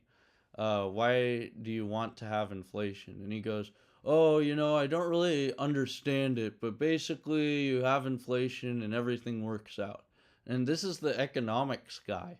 This is in his junior or senior year of studying economics at the most prestigious university in the UK. And it's like, whoa, that's the assessment. Like my core question, if I had majored in economics, that would be my first question. I'd walk into class and say, why the fuck does inflation work? But nope. I've noticed I'm in physics, and I've noticed physics is the same way. It's bureaucracy. Everything develops into a regressive bureaucracy, and it's like, what is a scientist supposed to be, or a economist? You should be free thinking, freewheeling, come up with your own ideas. That's the liberal ideal. Anything that's true, I can get through my own head. I don't need to just obey the system and not question it. Anyway, that's when I knew I went, man, if this guy can't explain inflation, then it's just bullshit.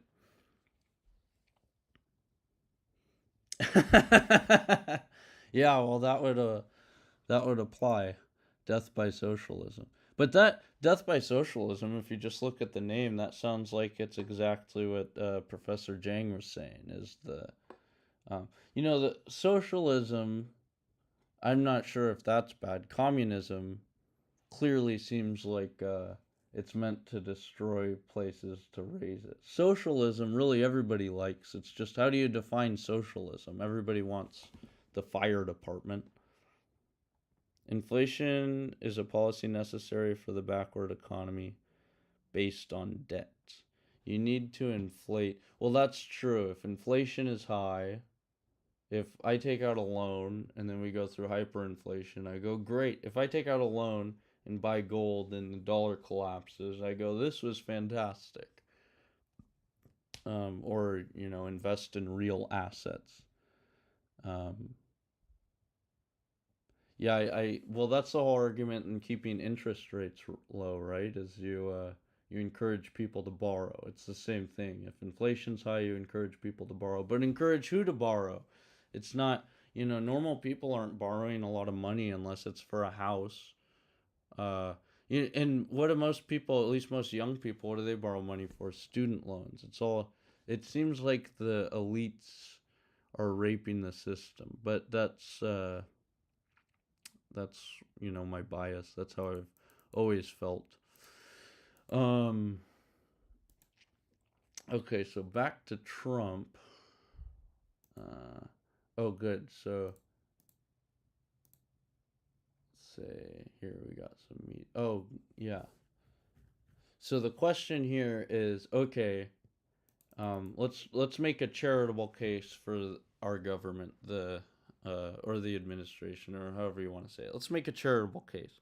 The case that I actually don't. I've at first thought that, oh, Tulsi Gabbard says they're not capable of nuclear weapons, um, and then we attack Iran. Well, obviously, we weren't attacking them. We're attacking them because we want regime change. We're not attacking them because we're afraid of their nuclear weapons. But then the end of Gabbard's statement is, first she says, we continue to assess that Iran is not building a nuclear weapon and Khomeini has not authorized nuclear weapons program. However, Iran's enriched uranium stockpile is at its highest levels and is unprecedented for a state without nuclear weapons. So if you're making the argument that we have to stop them from getting nuclear weapons, well, maybe we need to destroy nuclear facilities. So let's make a charitable case. Okay, that makes sense. And that's not a contradiction there. Socialism is a sure means to control in a kind which has the benefit of a good conscience, a most dangerous combination to be sure. Yeah, I don't know. Have you read The Fountainhead? I liked that book. And I mean, the problem is I always feel like I'm going to characterize it most poorly because lots of people who are socialists or whatever, they seem like Ellsworth Toohey from The Fountainhead. But I mean, what even is socialism? Is it that government programs, if, um, I mean, it is kind of contradictory. If you say that international finance runs the world, well, why would international finance want to give away their money? And then the theory would be, oh, you have the Great Society and everything. We're gonna uh, give money to poor people. We're gonna take from the rich and give to the poor. It's Robin Hood. Well, everyone's in favor of that. If there's some rich people that are raping society with bad morals, then yeah, let's take their assets and give it to the poor. But my hunch is we're not taking money from the rich and giving to the poor. I mean, you see it in taxes. It's exactly the whole idea of taxes was, well, tariffs hurt the normal guy. We're going to tax the rich and give it to the poor. And then who gets taxed? Us, everyone. Even the poor get taxed, the middle class gets taxed. The rich, however, don't get taxed. I don't know what the point of that was. So then the argument you would make against socialism is that you can't, the elites run things, they're not going to get taxed. Um, yeah, oh yeah, that's true. What's that quote? I'm a communist with my family. With my family and friends, I'm a communist. With my community, broader, with my city and stuff, I'm a socialist. And with the federal government, I'm a libertarian. Yeah, I'll read it. Oh, well, I don't know.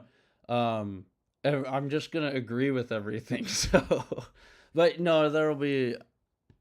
I don't know. Let me read his blog first, and then I'll see what I think about it. Cause I really don't like reading or listening to things that I agree with. Hear I want to hear stuff that I disagree with. But honestly, I search for that with socialism and communism, and I never find anyone making good points. Um, Maybe it's the same thing as inflation. If you can't meet anyone who gives good points about inflation, then you know it's bullshit. Um, all right, so then, okay, so the thesis for America's justified here. The 12-day war attack, that was legit. We had to stop them from developing nuclear weapons. The current attack is legit. We, the government is murdering civilians with heavy machine guns. So, um,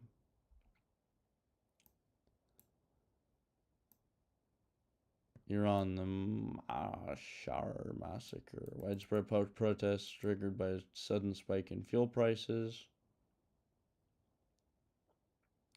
So that sounds similar. Protesters block roads leading to petrochemical plants. The IRGC responded not with riot police but with heavy military force. Also, this isn't necessarily bad, Napoleon 18 Brumaire.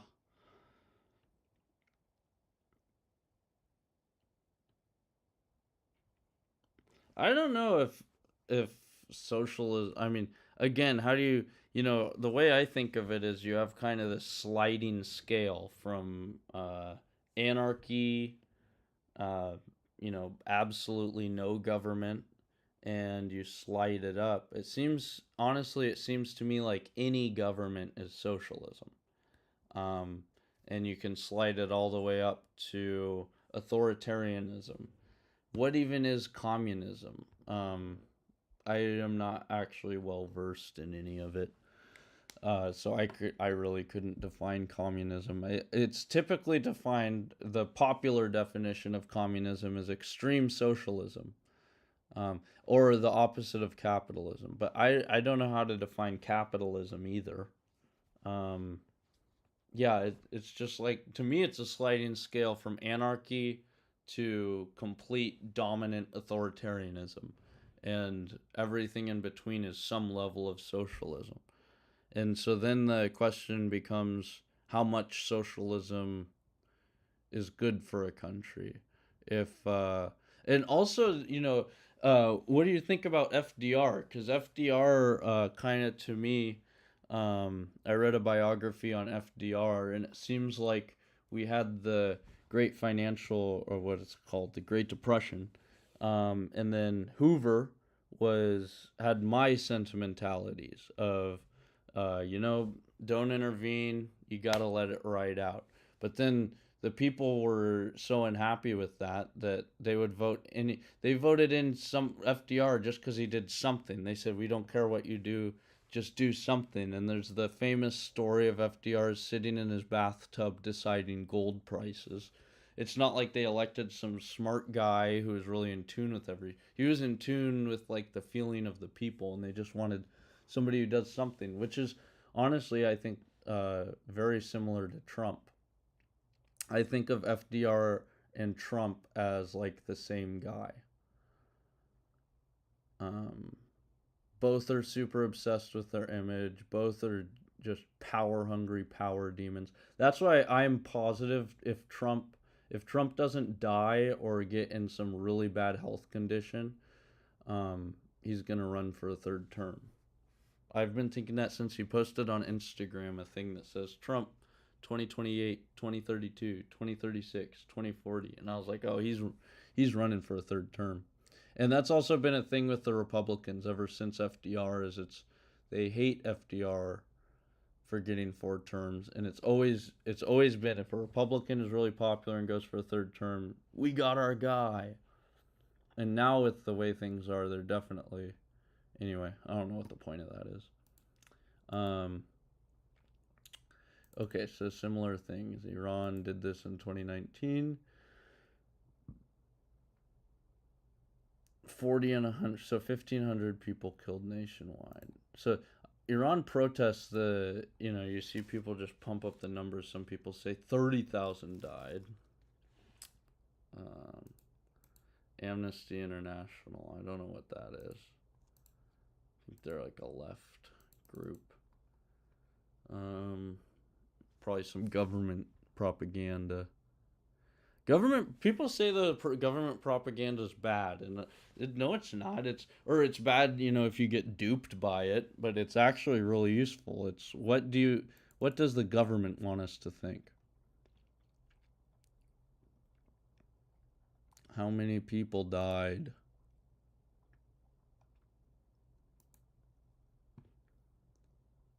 Um, government Iranian government says 3,000 to upwards of 36,000. Okay, well, that's an order of magnitude, so I don't know how we're supposed to make anything of that. Sudan, the Khartoum massacre, pro democracy protesters, oh yeah, rapid support forces encircled. Oh, I remember seeing videos of this. I don't know if this was I saw videos that were crazy. That was no, they weren't peaceful though. I don't think. I think they were opposing the rapid support forces, but it was all these, like, it looked like normal people, and a few of them had guns. And then I saw a video of it after, and it was just wreckage on fire. Everyone was dead.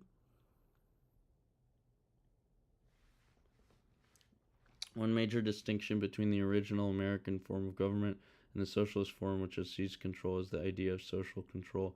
Yeah, that's true, and that's crazy, and it's really worrisome. The um, redistribution of private property.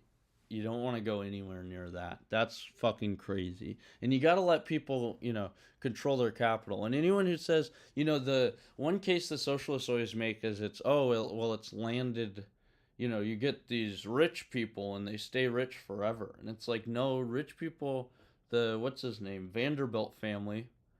Do you know it was Cornelius, the Commodore, and then his son. They always talk about how the Vanderbilt uh, family squandered the fortune by like 1920 or something like that.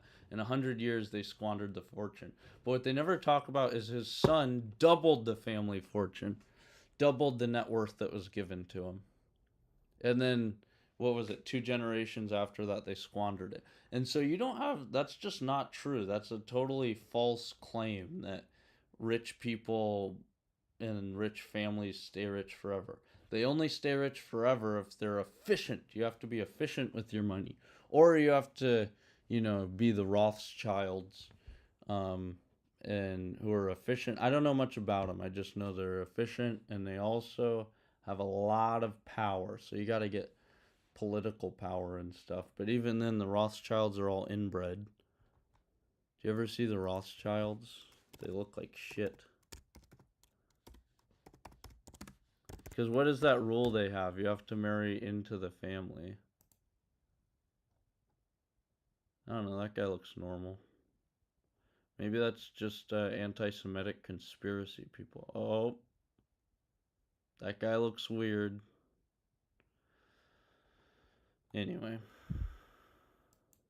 I don't know. All right. So Sudan, how many people were killed? Over 120 confirmed dead. Myanmar, the Bago massacre.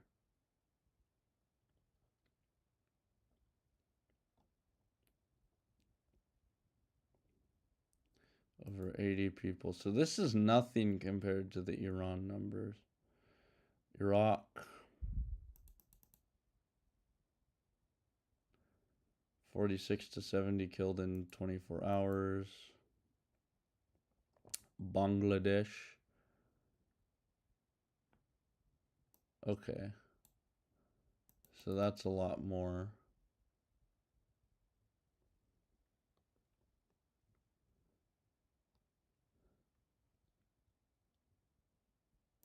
Jeez, helicopters firing on crowds. No, they have some rule. What is the rule about? It's like you have to marry. You can only marry someone so far out of the family, so it becomes everybody marries like their second cousins. Oh no, that's what it was. It's like if you marry outside of the family, you don't. What is it? It's like you'd lose your inheritance if you marry too far outside the family or something. But again, maybe that's some anti-Semitic conspiracy theory. Who knows? Um,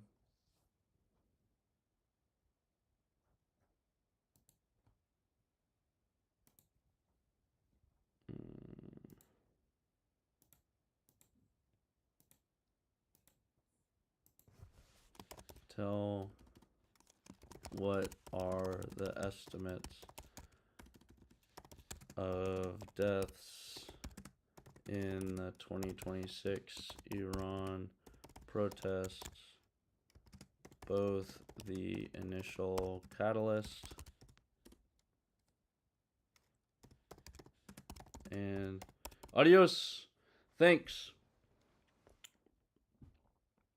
Yeah, I'm gonna check out that guy. Well, I have to check out his blog. If I just agree with him on everything, I'm not gonna read his book because, um, but if I agree with him on everything and there's new information I like, I love blogs. Blogs are the best. Anyway, have a good night. Thanks for watching. Thanks for tuning in.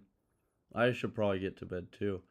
I'm just gonna try to finish figuring this out. Are there any comparable things? Bangladesh, yes, but other than that, no. It seems both initialist and catalyst, both the initial catalyst and over the course of the whole protests. Give a range from different sources.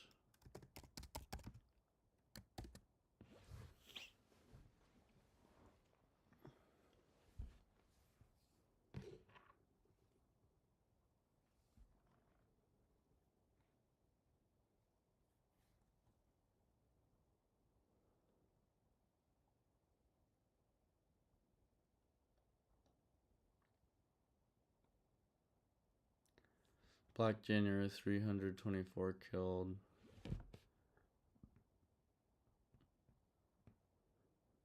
Total 850 to 1200. Only counts those with weapons or security forces.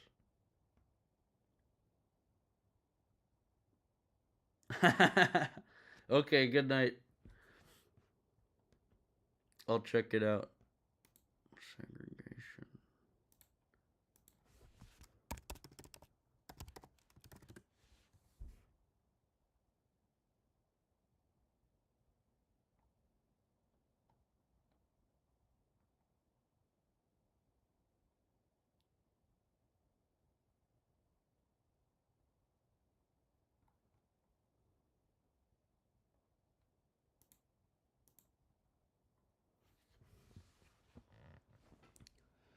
Estimated death toll. So Western intelligence says 2,800 to 4,500 killed initially and 6 to 8,000 total.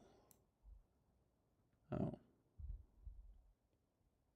Conservative estimate relies on satellite imagery of graveyards and intercepted communications.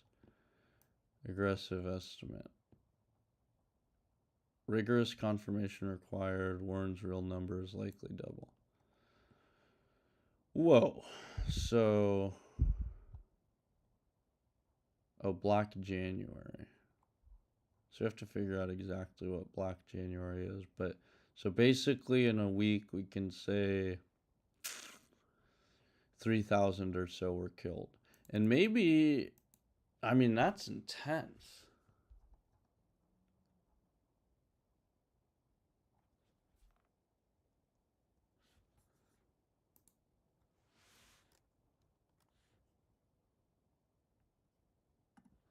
Look in all countries. Are there any events with thousands of civilians? I mean, the more I'm looking at this, I say, let's try to make a charitable case for the U.S. government thinking it's going to be bullshit. What do you know? The first one, you can make an argument for it, and it looks like you can make an argument for this. Are there any events with thousands of civilians killed in a week in the last, let's just say since 2000?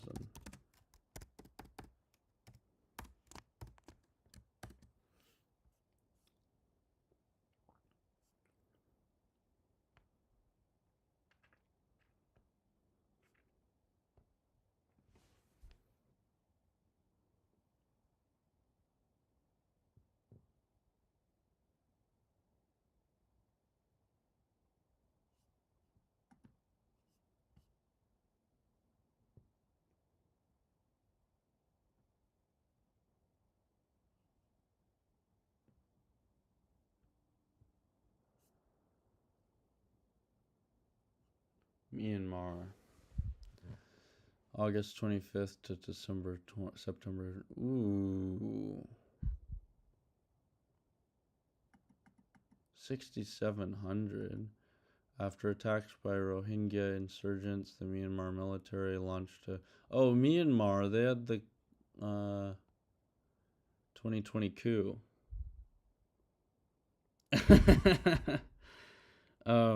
Hi, Ruth. I don't know what to make of that. I'm looking at the Iran war, upcoming U.S.-Iran war, which might happen, might not. And I'm worried about it for my positions in the stock market. It seems like on one hand, the U.S. could brazenly attack, and it'll be the fall of the U.S. empire, the collapse of the U.S. dollar, and hyperinflation will ensue, and we're going to dive into a recession. In which case, I don't want to be holding the S&P 500. On the other hand, you could say that the complete opposite case you could make is that U.S. does to Iran what they did to Venezuela, kidnaps the leader overnight. Overnight, before anyone even knows about it, the operation's over. The government has fallen, and now we have a pro-U.S. government in Iran, and that China gets like 50% of their oil from Iran. Um, it would collapse China's economy from that. This would also be big for the Mackinder-Hartland thesis, which is whoever controls um, the Eurasian landmass controls the world, and so you would have the United States controlling basically North and South America with the Trump corollary to the Monroe Doctrine. You would have the U.S. Europe is basically a vassal of the U.S. as well as lots of places in Southeast Asia, and Japan are vassals of the U.S. You could say that the U.S. controls the Middle East with Saudi Arabia, Qatar, Israel, basically the Abraham Accords countries. And then you could say that with Iran, the United States dominates the Middle East. And so in that scenario, the U.S. would be basically, we would see the world actually isn't becoming multipolar and the U.S. dominates, and that would cause a huge surge in the U.S. stock market, in which case you don't want to be positioned for the biggest collapse since at least the Great Depression, and maybe the biggest collapse in the U.S. ever. And the third scenario that could happen is the administration is really, justified in what it's doing, and they're going to position the warships off of Iran. This is going to scare the regime into, stopping massacring its people, and then they'll go away, and it'll be all good. Yeah, so lots of things could happen. So right now, the case, one question is, why people always say this? Why would the U.S. attack Iran? They say, what is the word? Ostentatiously on the surface. They're saying it's to stop them from developing nuclear capabilities. But then the United States' own Director of National Intelligence, Tulsi Gabbard, says that it's not to destroy nuclear capabilities. But then when you look at the statement from Tulsi Gabbard, first she says, we don't assess that Iran is making a nuclear weapon, but at the end of the paragraph she says, Iran's enriched uranium stockpile is at its highest levels and is unprecedented for a state without nuclear weapons. So what conclusion are you supposed to draw from that? And so you can say that, hey, this was on the surface, this was fair. You got to stop them from getting nuclear weapons. If they don't want nuclear weapons, why do they have unprecedented levels? And then, so then the next thing is, okay, well, now the charitable interpretation is that we really do care about the protesters being killed. So the counter argument to that would be if I could find, this is well documented that this is not an exceptional killing of protesters. Then we could say, well, how come we aren't interested in going into, for instance, Myanmar? So Myanmar, 6,700 killed in the first month, with the majority in a week. Well, it depends, but how are you positioned in the stock market? That's the real question. How's your 401k positioned? There's nothing we could do to... Well, what do you mean it's been kind of boring? What's been kind of boring? Geopolitics has been the most interesting it's ever been in the last 3 years, 4 years. Iraq Camp Spiker massacre, between 1,000 and 1,700 executed. ISIS fighters, well, we definitely did something about that. Nigeria Baga massacre, 2,000 killed by Boko Haram. Okay, the U.S. obviously was opposed to Boko Haram. U.S. was also clearly opposed to ISIS. Sudan. What kind of socks do you have? Do you sell? Are you a buyer or seller in the sock market?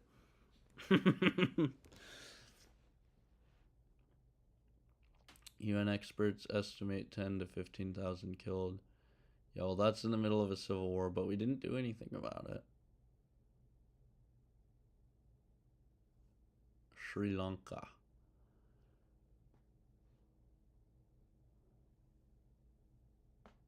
Damn, thousands killed in the final days of the Sri Lankan Civil War. Brutal.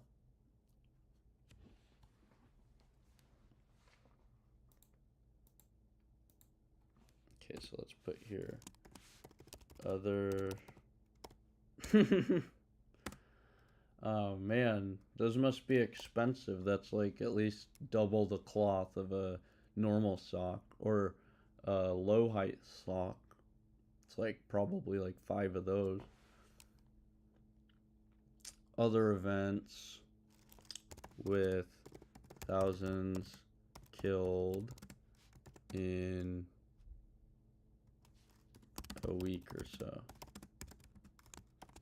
Comparisons to Black January.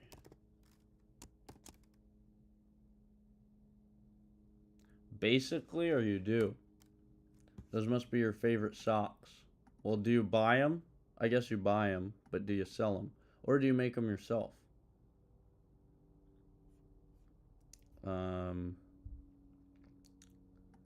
Okay, so first one, Myanmar.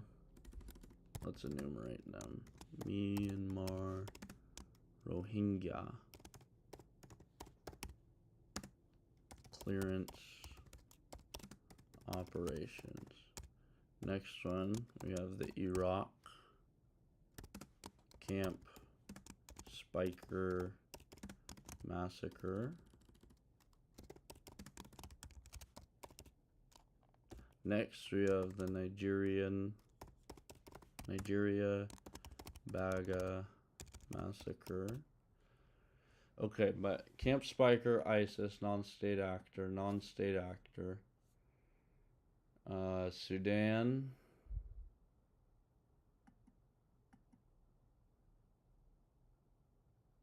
It's a civil war. Sri Lanka is a civil war. So you can't make any. Is this the case? So Myanmar. Wasn't this a. Yeah, it is really a civil war because then there was a coup in 2020. So this is a civil war. Camp Spiker was ISIS. Non-state actor that the U.S. opposed. Nigeria was Boko Haram. Non-state actor opposed by the U.S. For Sudan, El Janina massacres. Again, civil war. And then 5, Sri Lanka. Yeah, thigh-high stockings are a common thing to wear.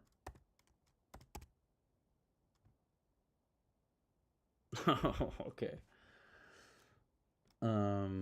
Sri Lanka, Muli,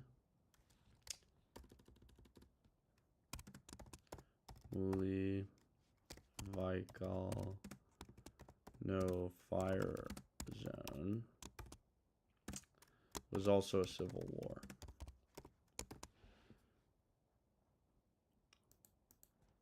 These are all civil wars. 1, 2, and 5. Or are perpetrated by non-state actors opposed to the U.S. Opposed by the U.S.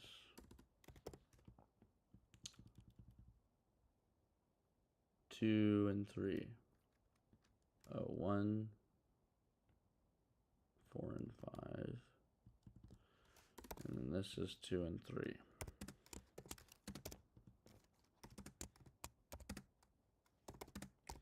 Is it fair to conclude that the Black January events, why is that in the way? Thousands of civilians killed by a regime in power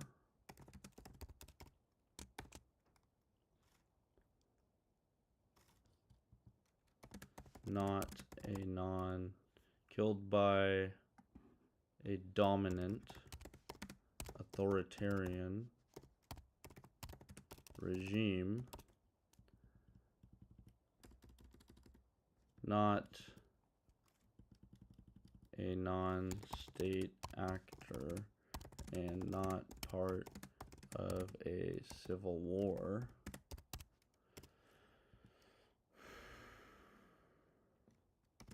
is without precedent in modern times.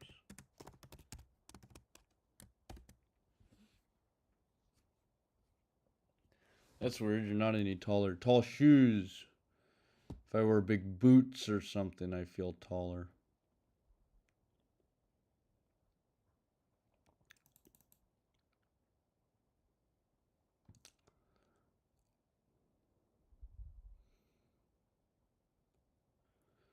Wow, it is fair to conclude that a crackdown of that magnitude, 3,000, well, assume not 12,000, say 3,000. While there are horrific modern precedents for state violence, your Black January scenario is distinct because of the speed and scale of the killing. Real-world crackdowns are usually either hundreds in a day or thousands over a month. That's the other thing that differentiates this is the soldiers didn't want to do it, so they had to fly in people from other countries.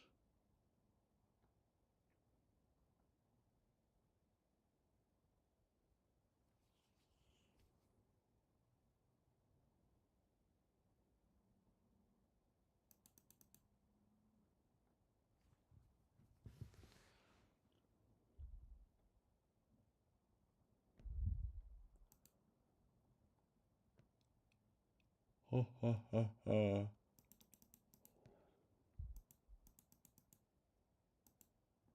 Oof.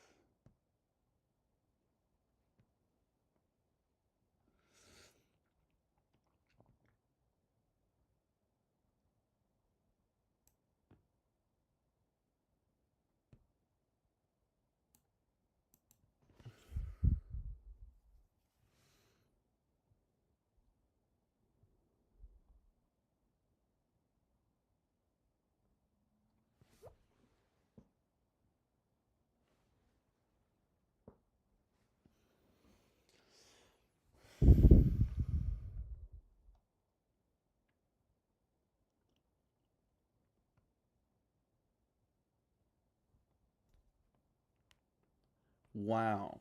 You could really make strong arguments for this.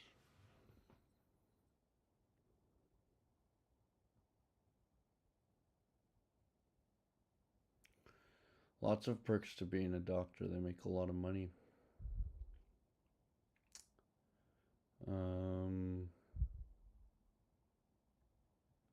Okay, so that's going to be a question for next time. Look more into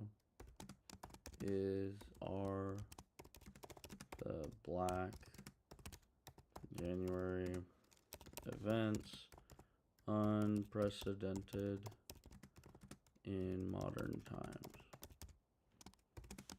compared to similar events? Does the U.S. have a case? And really, what it looks like here is this is, take this, breaks the dictator's rule of modern survival. You're going to have a civil war. If this is really the case, if this is really this unprecedented, dictators avoid it for a reason, and that reason is it's going to plunge the country into civil war, and that's not something that's really talked about. If You could say that it's in the U.S. interest to not have Iran fall into a civil war. This is also China's interest and Russia. So, hypothesis. If the U.S. is justified in,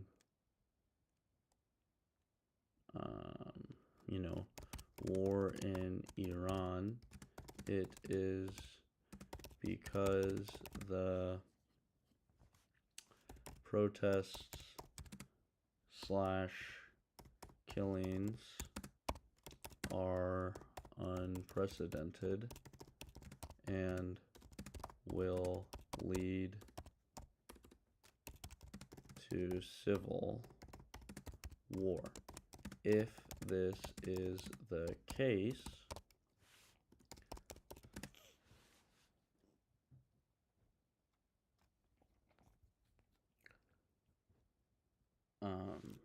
the U.S. will work with Russia and China on the operation because it is also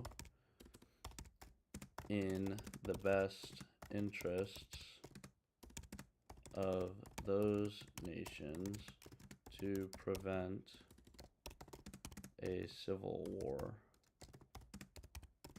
in Iran. Okay, that's it for tonight. Thanks for watching. Adios.